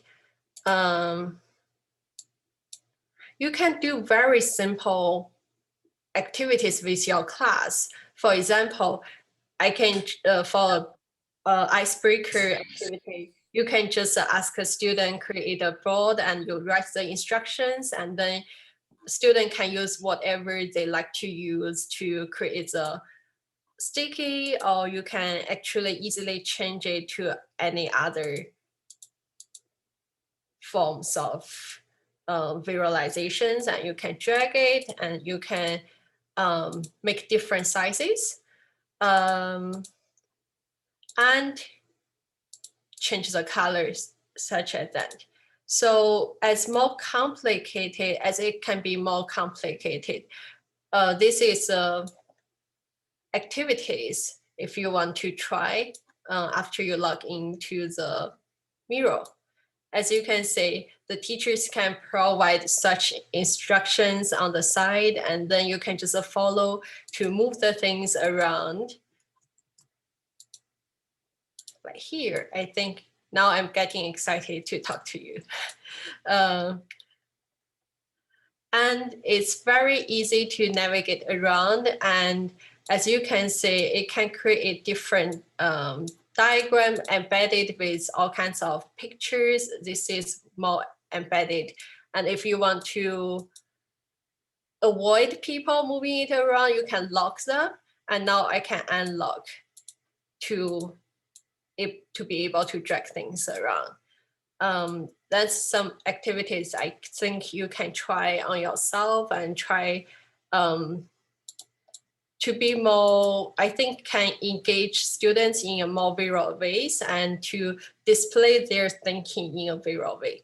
So I can show you how we organize things in a research side. So first of all, it's an infinity space for you. You can create as many as board as you want. So firstly, our team, we create one frame just to put on the descriptions, what we are trying to do with the project and the requirement on the other board. And then we use one giant board to do a semantic analysis. I really like to do it for research purpose because it's similar to a traditional coding process. You use sticky notes, but it allows you to be more efficient because people can work collaboratively in the space. And if you are doing the traditional coding, you might need a super big space or a very long wall to keep the stickers away from each other and moving them around, and then you have to move around the room to find the sticky. But use Miro, it's really easy and efficient. Your team can create the sticky in a very easy way. That is, I think my setting does not allow me to. I think I reached the limit of the plan, but there is an easy way you can create sticky notes. For example, here, use the bulk mode. So when you are doing research, you can just keep typing on whatever and just continue to the next code. And then eventually you hit done. They will all show on the board, so you don't need to create individual stickers one by one. That's how we create such affinity wall, because an in-user experience design, so people can work collaboratively and moving around the sticky to make a semantic analysis. Besides that, Miro can also let you, as you say, it's very easy to embed image and use the diagramming and to do different things. And it even allows you to do like a mock-up of the website. So if you need to do a mock-up for a ed tech app, you can use Miro as well. I think I have one example somewhere, but I don't remember. Oh, see here.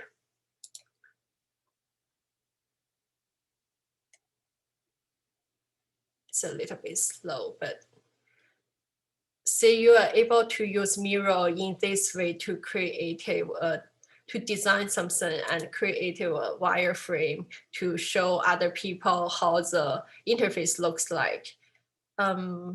I think that's all I have for Miro. I think Merve probably have a lot of good idea of how to use it. So before we go on to Hervé, I just want to point out that this is the one tool that you will see on television. Lately, it's getting many advertisements, many advertisements. So it advertises a corporate collaboration tool, corporate workplace collaboration tool. If this was just a higher education tool, it wouldn't get any TV at all. But corporates are starting to use it. So anyway, questions before Merve jumps in here. Does anyone want to ask a question first before Merve jumps in? How is the Jamboard looking now? Have any questions in the Jamboard? No. There's Nelson. Are you with us here? Here he is. Nelson's with us. What do you think so far, Nelson? Yeah, I had a question for Christian, because I think he oh, never mind.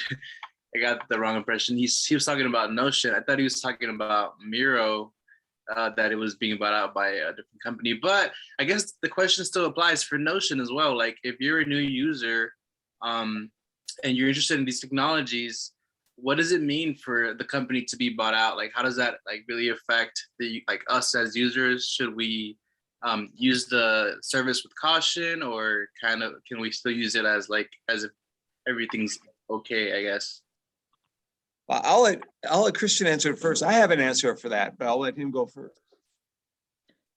I mean, I think that it's really important for us to be conscious as we're creating things, conscious about where we're creating them, and if we're interested in having that product last long term, we should think about archiving it some way. So like I think about this in my Canvas discussion board forums. At one point, I was really anxious about losing those discussions because it's like my mind. I'm putting my mind out into these discussion boards, and how do I take that with me? Well, it's not easy, and you have to essentially make a PDF of all of it, and I mean that's extremely inefficient, but it's an archival process. So archival processes for these types of multimodal collaborative tools are not easy. I will tell you that. What were you? You've heard it. You've heard it right here in R678 week 11. You heard it. He says he's worried about losing it, and it's his mind. So he's worried about losing his mind. You know, I don't have to worry about that because I don't have a mind right now. But I will say that these technologies come and go, and if the most precautions you can take, like to have duplicates, to have a backup copy, whatever, you know, just writing down your password somewhere so you remember it later on. All these things come in handy. Probably of the successful companies, most of them are going to be bought out. Of those that are not successful, they'll die out within 5 years. The lifespan of most of these tools is about 5-6 years. If it lasts 10 years, then it's a viable entity, you know. And that's amazing. Yeah, and they're probably going to be bought out at that point. So, you know, why do we use them if we know that they're going to either, you know, fall by the wayside or be bought out? Well, we use them because they provide efficiencies, they provide ease of access, they provide templates for your brain to showcase our knowledge. We're looking for tools like taxonomies, timelines, concept maps, mind maps, and so forth that will help us explicate our knowledge and share our knowledge. Whether it's just for 15 weeks in this class, that's good enough, you know, overall. But what Christian wants is something you can take from this class, download it, and share it a year later or 2 years later, showcase his knowledge 5 years later, 10 years later. You know, in cleaning out my office a few months ago, I found notes of my own self from graduate school and all my professors' books or book of readings they gave out to us and their syllabi. You know, we want to save those things so they bring back our memory searches. They bring back our struggles for learning new things, and they're important. They are important. So to what degree you can make sure that these knowledge snippets of yourself in R678 or in 511 or some other class can be taken with you, whether it's in a blog post or whether it's in a mind map or whether it's in a brochure or an infographic with Ray showed us something you want to bring, you want to have that tangible thing to reflect upon, to share, and to look at your, as Yoon said, your portfolio of yourself as a learner. So all this is important. If I had to pick which of these tools are going to be with us 10 years from now, I'm hard pressed to pick the tool from all the ones that we've seen so far. I don't know if there is the tool, but Miro seems to be getting the most attention, as I said. Yeah. So we probably need to get Merve's take on Miro because she is an expert at it. She showcased it in the fall class on Saturday. She showed it to us. And so Merve, would you like to take a stab at it? Sure. Zisha, thanks so much for showing those examples, the virtual sneak peek, collaboration thermometer. They are very creative, engaging examples. So what I can say is this is exactly fits with this sentence. The limit is your imagination. So it provides a lot of flexibility you can use for tinkering, brainstorming. So yeah, but I agree with the concerns about sustainability.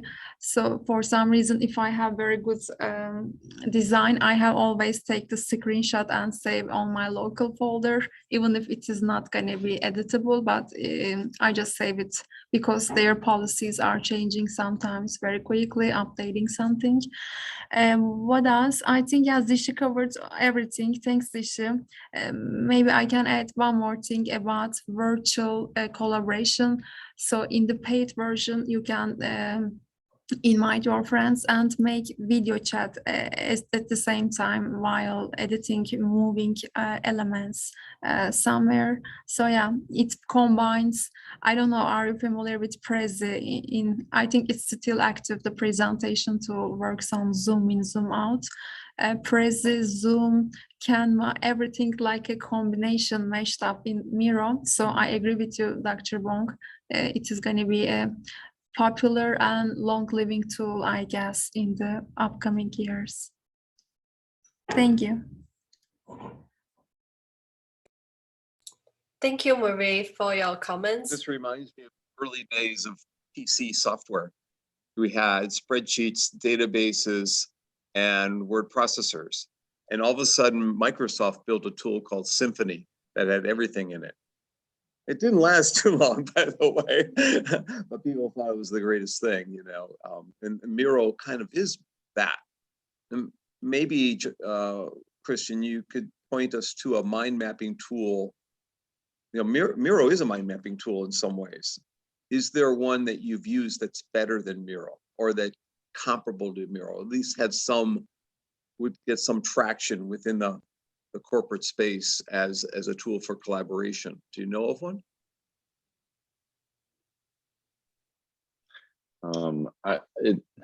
So a lot of the tools, I end up using MindMeister an awful lot because of it has a lot of the functions that I like and in an easy format for me to use.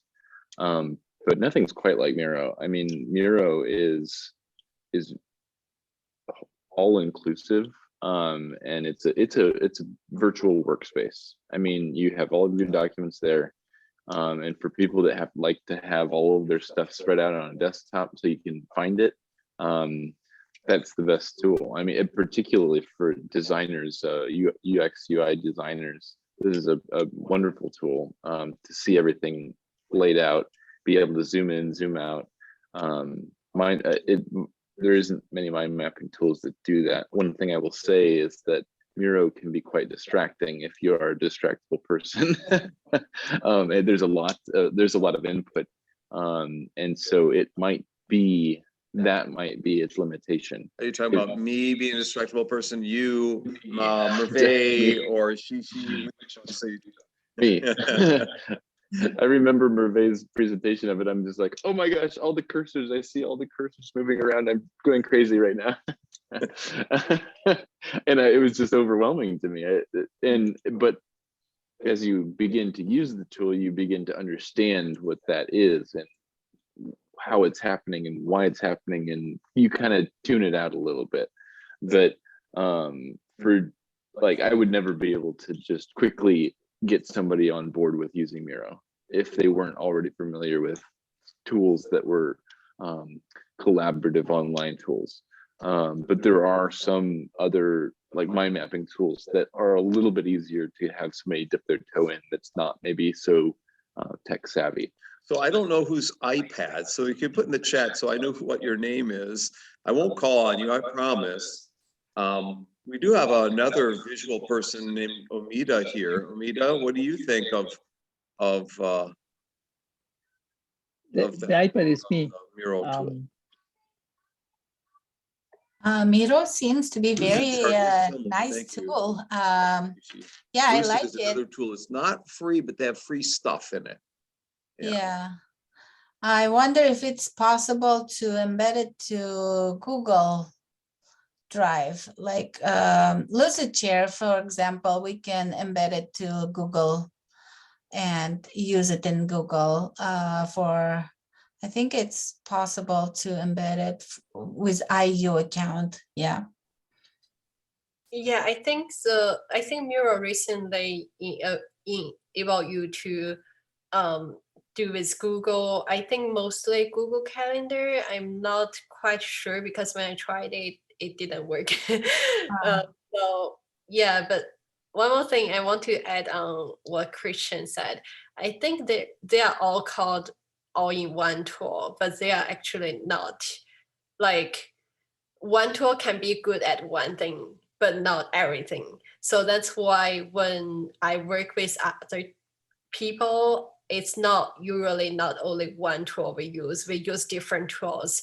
And maybe there is one for the major tool we use, like we use Notion to build all the project task and task control things, but we embed like Miro for the part of the interview analysis, and then we use Figma for building the UI, which is much easier than Miro. And so I think that's important to be able to adapt to different tools and also be wise, be very, very wise to choose the one that's suitable for a certain task.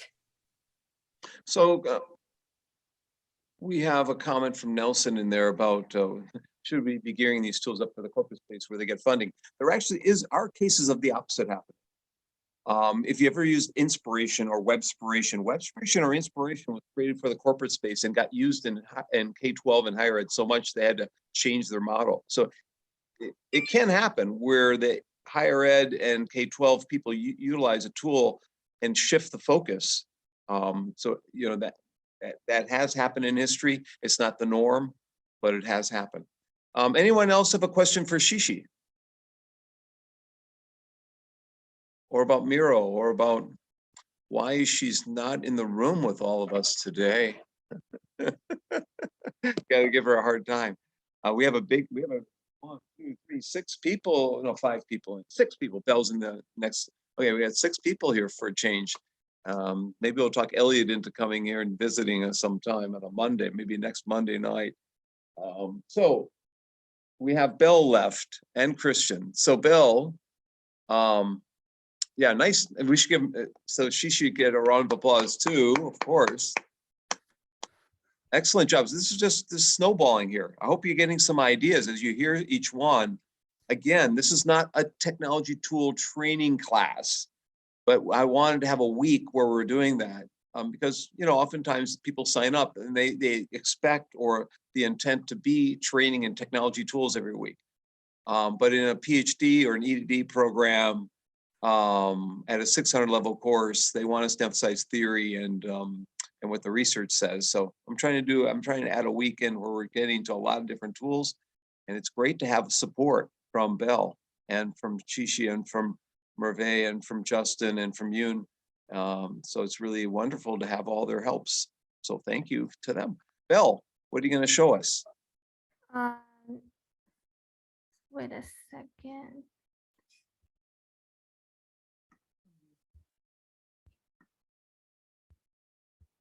Good.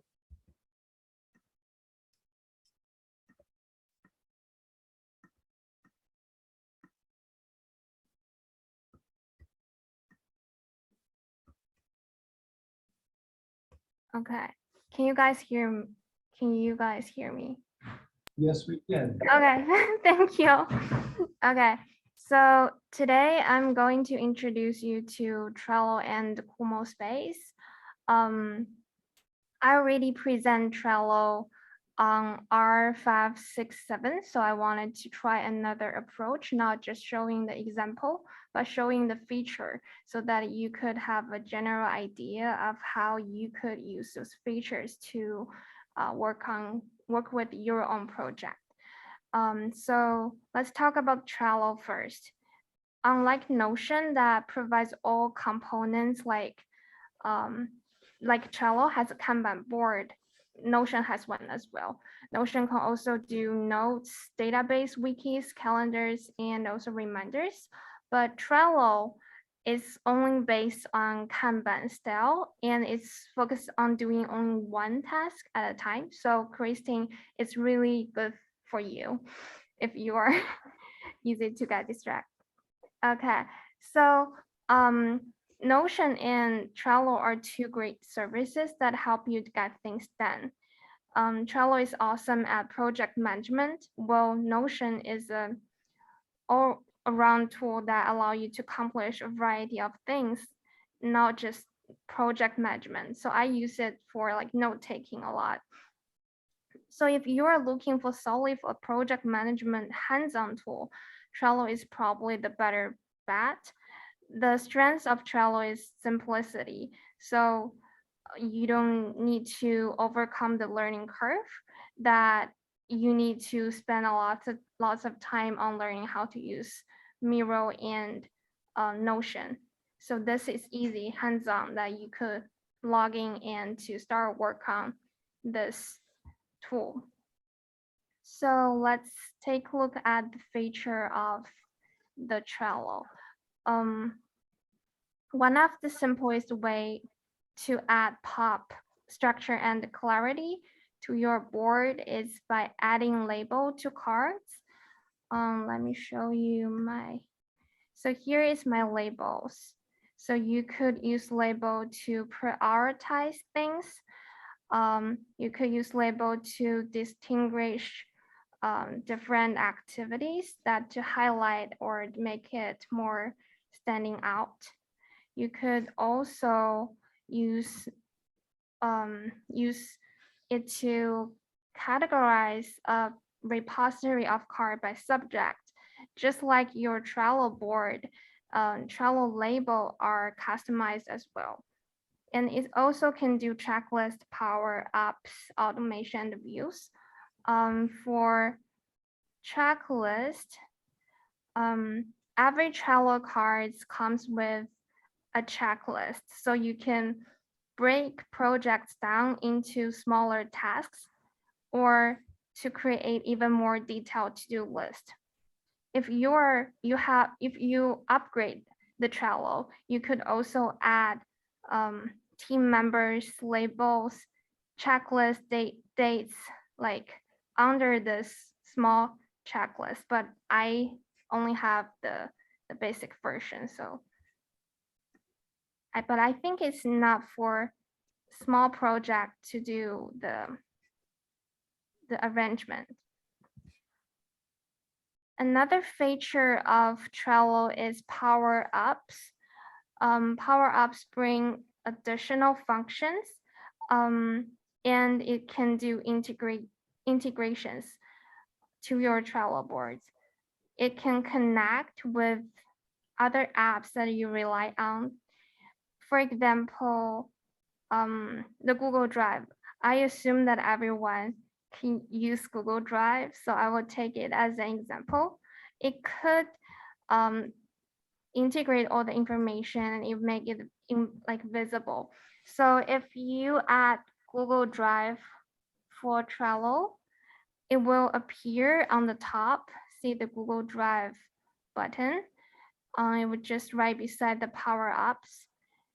And this built-in file search lets you attach folders and files from Google Drive to Trello cards. And it also lets you to turn your Google board into a Google slide presentation. Just click it and it will link to your Google Drive without jump to another website. So it's really easy for your documentation. And another feature is so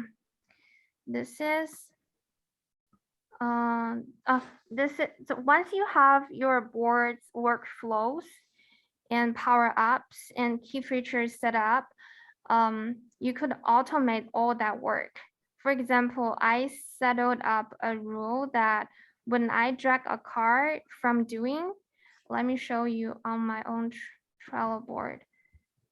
So let me add a card here. So task. if I add this card, it will automatically add in process label.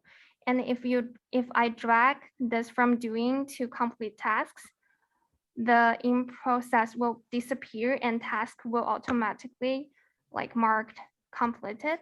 So that's how the automation work for Trello.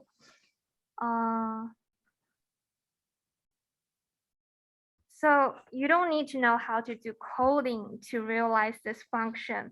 You could just click create rule. For example, here, you can set up a rule that when a Trello card is moved to the down list or complete list, the due date is automatically checked. All items in the checklist are crossed out, and all the members are removed from card. So it can, if you're run a business or if you're like doing a larger project, that it will help you to like make things easier and more automatically. And the last feature of the main feature, the last main feature of the Trello is it has a lot of like multiple views, but it's only available with the Premier or Enterprise. So I never use those views, but I think the basic function, the basic version is enough for us to use it. Like if you're running a business, you probably can upgrade it. So that's all about Trello. I'm going to move to Kumo Space. If you don't have any question on Trello. Well, let's wait a second, Belle, before you move on, because we do have a couple minutes. You're ahead of schedule. I want to make sure Merve adds some notes because she knows Trello pretty well, and I want her to discuss anything you might have missed or anything she thinks is important to point out. And also, what if you know what the premium version costs? Give us a sense of what that does cost, Merve. I don't know the current prices for these versions, but beside class group management or collaborative work, it is great to use it for lesson planning as well. I was last year when I introduced it, I showed a homeschooling lesson plan. It was something interesting for me, again, to help regulation, self-regulation of students, kids, just to drag and drop some daily activities and to track their own learning. So overall, you did a great job, Belle. Thank you for the examples. Okay, does anyone have a question for Belle? I just recently was using Trello, or trying to use it for some ideas on a task list for a different, or for a specific board I work with. And the interesting thing I noticed was that you can't make comments on the cards, or at least I couldn't figure out how to make comments on the cards. So I wanted more depth, but you know, as you said at the beginning, Trello's strength is its simplicity, and so it doesn't have all of that depth. I think you could comment on the board. Let me try to share my screen. So if you wanted to make comments on, see here, you could leave comments just below the activities. And you can also add another person you wanted to communicate with. I can quickly, yeah, here it is. So I think I could quickly show you you guys some examples that I shared last R678. 546. What? Sorry, I 546. I can't hear you, Dr. Bonk. 546. 546. I'm sorry. Okay. Let me show you. So this is when I work at a startup company, how we manage and work with other teams. We wanted to make it like more fun and not like that bored to work every day. So we do a lot of virtualized design, add pictures of each members. and we will put our work there so that everyone can on the same page. This is one for like when you do a project with several teams. And if you only have a small project, Yuting is also work with me on this project that you could document everything and have label there to do several round check. So it's really easy to collaborate with others on a project. I also use it to do research, just do daily plan and also like document some files there. Yeah, that's everything for Trello. So if you guys don't have any question, I will move to Kumo Space. Are we okay? Can she move on to the last one? Thumbs up. Okay. Okay.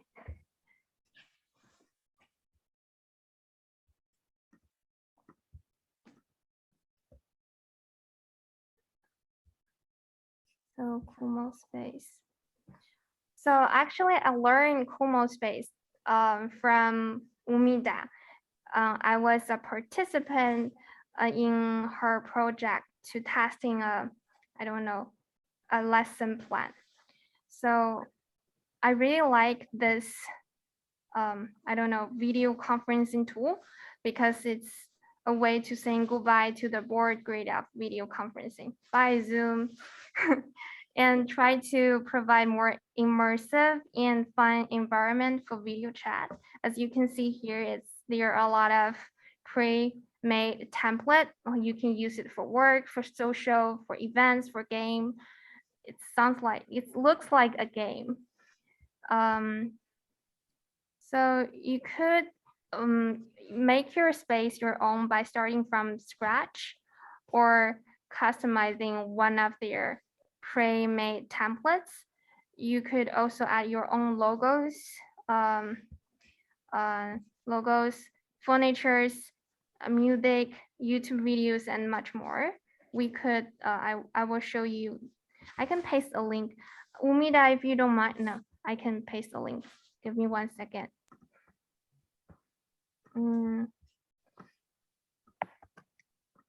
Let me.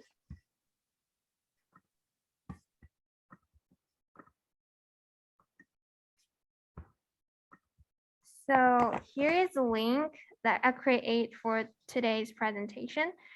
But I'm kind of worried about if we use Zoom and Kumo Space together, it will like interrupt each other. So if you are logging and play around, please mute yourself so that it will not like. Yeah, if you don't turn on the microphone and camera, it will not interrupt. Okay, so let's back to the slides. Here are the main features of Kumo Space. Like Zoom, Kumo Space has a function of video conferencing and screen share, but it has more fun functions such as movement that if you join the space, I will show you guys this later. So if you click with your mouse, or your arrow keys, or simply like use your mouse to scroll down, it can do movement. And now like the function of break room session, it realized the separate private conversations by spatial audio feature that allow you only to hear and talk to those nearby.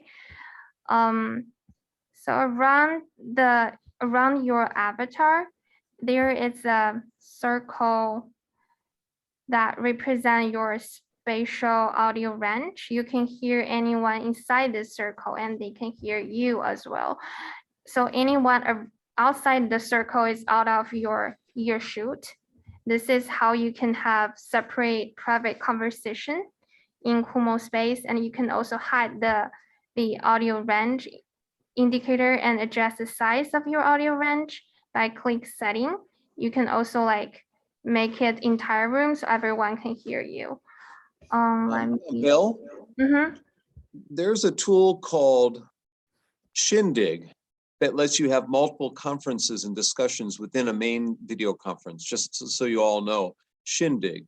And weekly on Thursday afternoons, my friend Brian Alexander has a future or technology of the future kind of meetings with guests from around the world talking about what's new in technology. So every Thursday afternoon, it's in Shindig. So you can take your image and connect it to another image and have a chat with that other person and meet him or her and talk while the main event is going on and not interrupting them. That sounds like what you're describing here, maybe in Como Space. Yeah, Is- sounds similar. Is Como Space free? Yeah, it's free for up to 3 people, and beyond the 3 people, you need to like buy the 30 printer. people, 30, not 30, 3. yeah, 30. 30 people, thanks to you. Oh. 30 people. Is it created in Uzbekistan or is it created in the United States? The United States, I think. Okay. It's very interactive, actually. We can sit in up to 6 rooms at the same time and then move around and chat with it's like a breakout room in one room. So do you say it's a K-12 tool, a higher No, ed? no, or it's corporate? it was used with IU conference, IU online conference, actually. Okay. I can quickly share the screen of this. Let me reshare it so that I can share the audio so you can hear the voice there. Oh, not this one. Okay, so if you go to this room, Furniture or decor, choose your music can using you hear Spotify, the and voice add of the images and video? logos. You can make your space stand out with interactive games and YouTube But if you videos. go out, With our step out, custom spaces app, step in another room, you will listen to the piano here. And you can enjoy the tea here. It's very interactive. So if you go to another room, you could play to host chess. your own Kumo space. I don't know how to pronounce it. You could play a game with others if you don't want to pay attention to your lesson. And you could also listen to the Spotify here. Drink coffee at another room. Drink coffee. Yeah, drink coffee. If you want to go back to R678, you can go back. So, and you could add furnitures, rugs, plants. You can decorate your learning space. So it's really fun and immersive and interactive. I really like this, but I think if you wanted to implement in your classroom, it's a little bit challenge because you need to, organize it well and do not let them go around, not pay attention to your lesson, but with those fun stuff. Okay, that's all about the Kumo space. Okay, questions on Como Space? Omida, do you have a comment, an additional comment about it? I think it's very good for language learning, for example. You can ask different questions and at the same time move and listen to your students chat. And Bell is an advisor or lead tutoring at the Chinese program, flagship program. So I recommended it to her. And I also, we were testing hybrid learning and how to provide equal opportunities for on-site and online students at the same time. And that was kind of possible solution option for us. Yeah, that's what I can add only. How about Dr. Gonzalez? Would you like to comment on Como Space or any of the other tools you heard today? I think it's a great tools for different purposes. For project management, Trello definitely has a lot of advantages. But for collaborative environments, the Miro tool would be my favorite. Now the ThinkLink is I think is a great tool to develop online courses and embed comments and links and videos and questions. So it's I think this combination of tools enrich a lot the options in every sense. Thank you to all of you, please. Thanks. We can't hear you. Oh, I said Edgar was a real, quote unquote, real doctor before getting to the field of educational technology, where we're fake doctors. I think Edgar's been a doctor a couple of times in his life. So, yeah, I'm a surgeon also, so I had a lot of operations and a lot of patients before moving into education. So it's a great combination. And he's got a lot of patience in learning a new technology. And waiting for me to respond to him when he has a question. He has patience. Have patience. Anyone has Kim, we haven't heard from you at all tonight. And you're usually the one who's commenting on everything. So do you have any comments there? So I'm playing chess inside of the Kumo space. So I'm sorry. Hold on a second. I fell down the stairs last week, so I'm just taking some time to rest my back. It was really bad actually. But I just have never seen a space like this. And I guess my only question is, can you decrease or increase the zone in which you can hear others? Because I noticed when you went from the YouTube room, when I've been going from the YouTube room to the other room, it kind of still catches the YouTube room. So can you like change that by any chance? Yep, let me show you how to do that. So if you go to settings, it has a, oh, sorry, it's not here. Let me see where it is. Oh, so in Zoom, here at audio range, you could do like normal quiet. If you do quiet, the circle will be smaller. And if you do entire room, let's try to do quiet to save changes. See, the circle become smaller. And if you do entire room, I assume that the circle will disappear. Here, Zoom,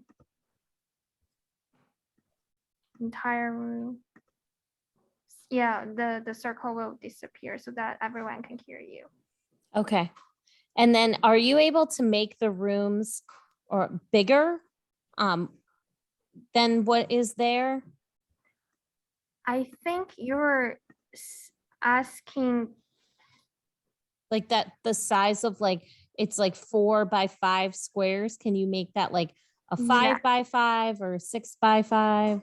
Yeah, if you click edit, you could delete all the elements here and you can make like this one larger, I think, or to add more like rocks here so that you can make the room like become whatever you're imagining.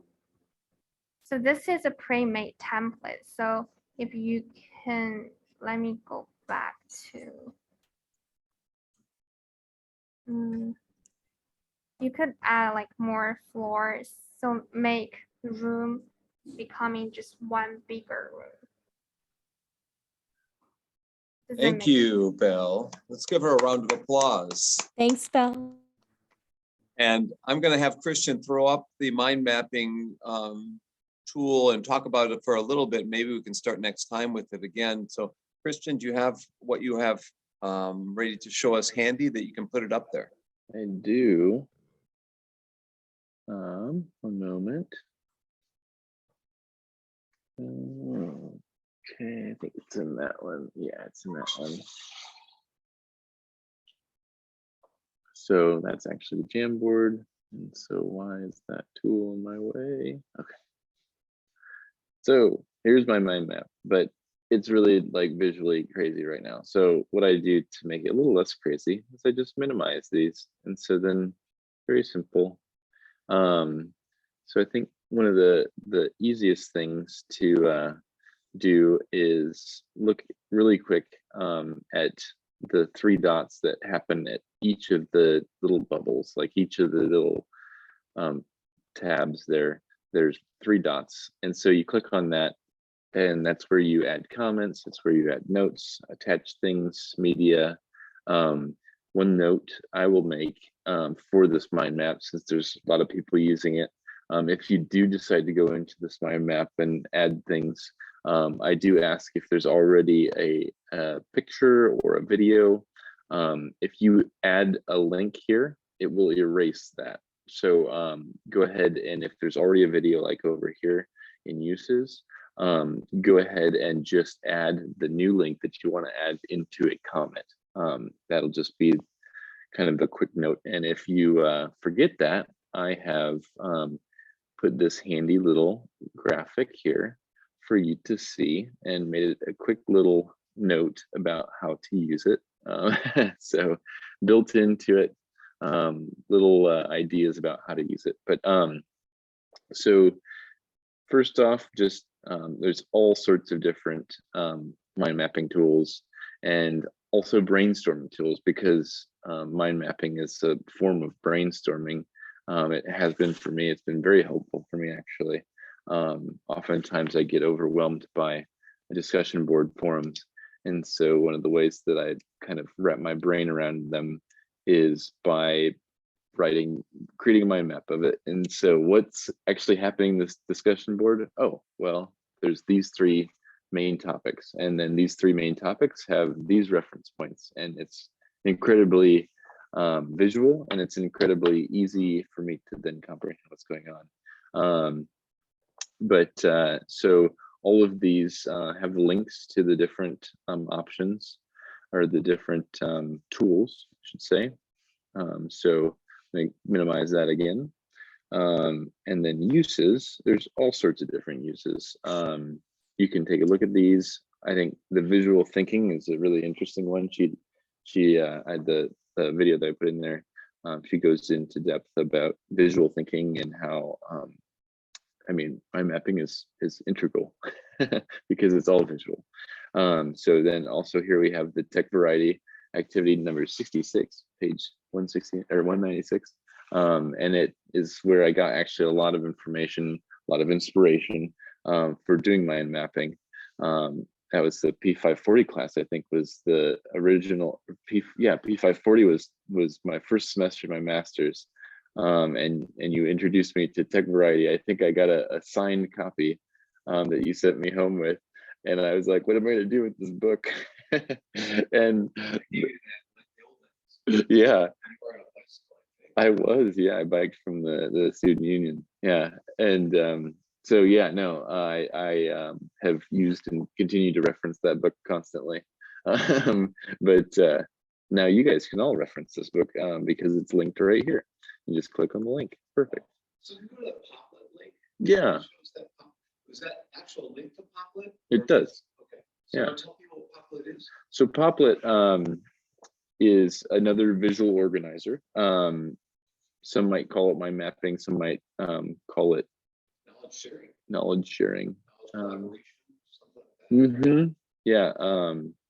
Even like knowledge clarification, maybe, because you're able to very easily, just like the mind mapping tool of MindMeister, you're able to easily put together simplified 1 or 2 word descriptors of what the concept is, and then you can link to it with videos, you can link to it with documents, you can link kind of like thing, just it's kind of like the reverse, because you've got more text and the connection of the text as opposed to the visual of an image. that I don't know. I feel like there's more depth in the image that you get with ThingLink. Right. That Right. There's more interaction. You can see it. You feel it more. Yeah. Here it's more about hyperlinking. Yeah. It's a distilled version of thought. ThingLink is like living it. It's like being part of the video and all that. Whereas this Publet is like a series of links to links to links, right? Yep. Yeah. Absolutely. So is another tool that you want to mention, features? We've seen Padlet and Jamboard. So yeah, Padlet, Jamboard. MindDole different. So in attributes, actually, I talk about that a little bit. Because MindMeister, MindDomo, those Poplet, those are very much the mind mapping type tools, very structured, connection-centric type of layouts, visual layouts. Whereas Jamboard and Padlet tend to be a little bit more brainstorming, also Webspiration brainstorming, and there's a lot more free association going on. There's structured and unstructured layouts of the knowledge as you build it out. And so it really, these two little videos are cute little videos to talk about different attributes of mind maps and brainstorming tools. But you know, at the end of the day, I found them. Yeah. At the end of the day, these tools end up having a lot of similarities. Most of them are extremely collaborative, so that a bunch of people can edit them, whether that's synchronously or asynchronously. I think there's benefit to both, having both available, because like right now, I plan to add a couple examples here, and you're welcome to also add some questions here if you want to as I'm talking about it. You can. Meta has a new Coglet. What's Coglet? Coglet. Oh, Meta, what's Coglet? Excuse me, I can't hear you. Oh, what's Coglet? Oh, Coglet is also mind mapping tool, but it's collaborative and free, at least. Yeah. So, Chris, you want to explain MindDole, MindMeister, and so forth, which are free? And are they freemiums? There's freemiums of all of them, and then there's paid of all of them. And a lot of times it has to do with the number of mind maps that you have, the number of Padlets that you have. I'm limited currently on Padlets because we have a lot of Padlets built out for this class that I've built.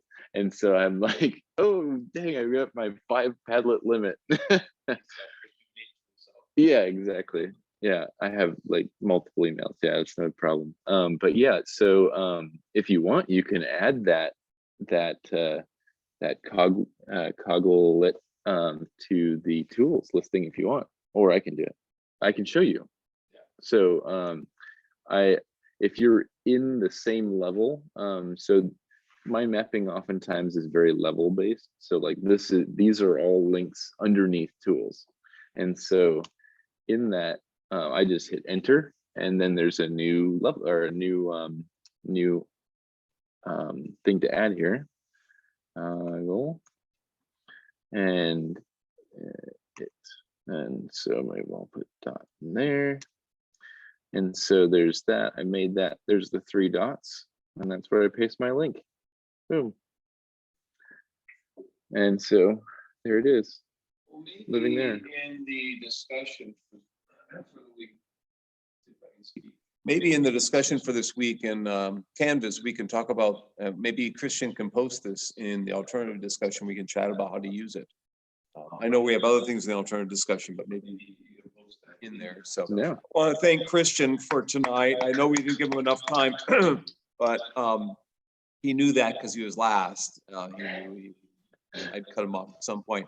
I want to thank everyone for staying this long. Does anyone have a final comment? But what is that there? I have a final comment, Dr. Bonk. So I am moderating both discussion forums this week, and Right. come on down. Come and discuss and collaborate with me. It took me almost like 4 hours to put together your first discussion post. So don't be freaking out that it's so long. Okay. Just pick a little spot and just read that, and then go down and just join on the discussion. It's all good. So I'm really looking forward to it. I'm going to check it 3 times a day, and you don't have to be as really crazy as I am, but I'm so excited to get really going on this. Thank you, Kim, for reminding me about that. And I must say, it's nice to have students in the room with me tonight, not be alone. And we're not going to Mother Bear's after, because it closes at 10 o'clock. So we'll find a different place for us to go to it now, probably the social cantina or whatever. So we've got 4 weeks left in here, believe it or not. And on the 15th week, I'll be at IUPUI on that Friday. So we have 3 weeks left to use this room. So I think I have the keys to 2 rooms in the School of Ed too, but I'll be thinking about what we're going to do next week, the week after. And so again, I want to thank you all. I'm going to take this and put it into the cloud. I will make a YouTube out of this, stop the recording.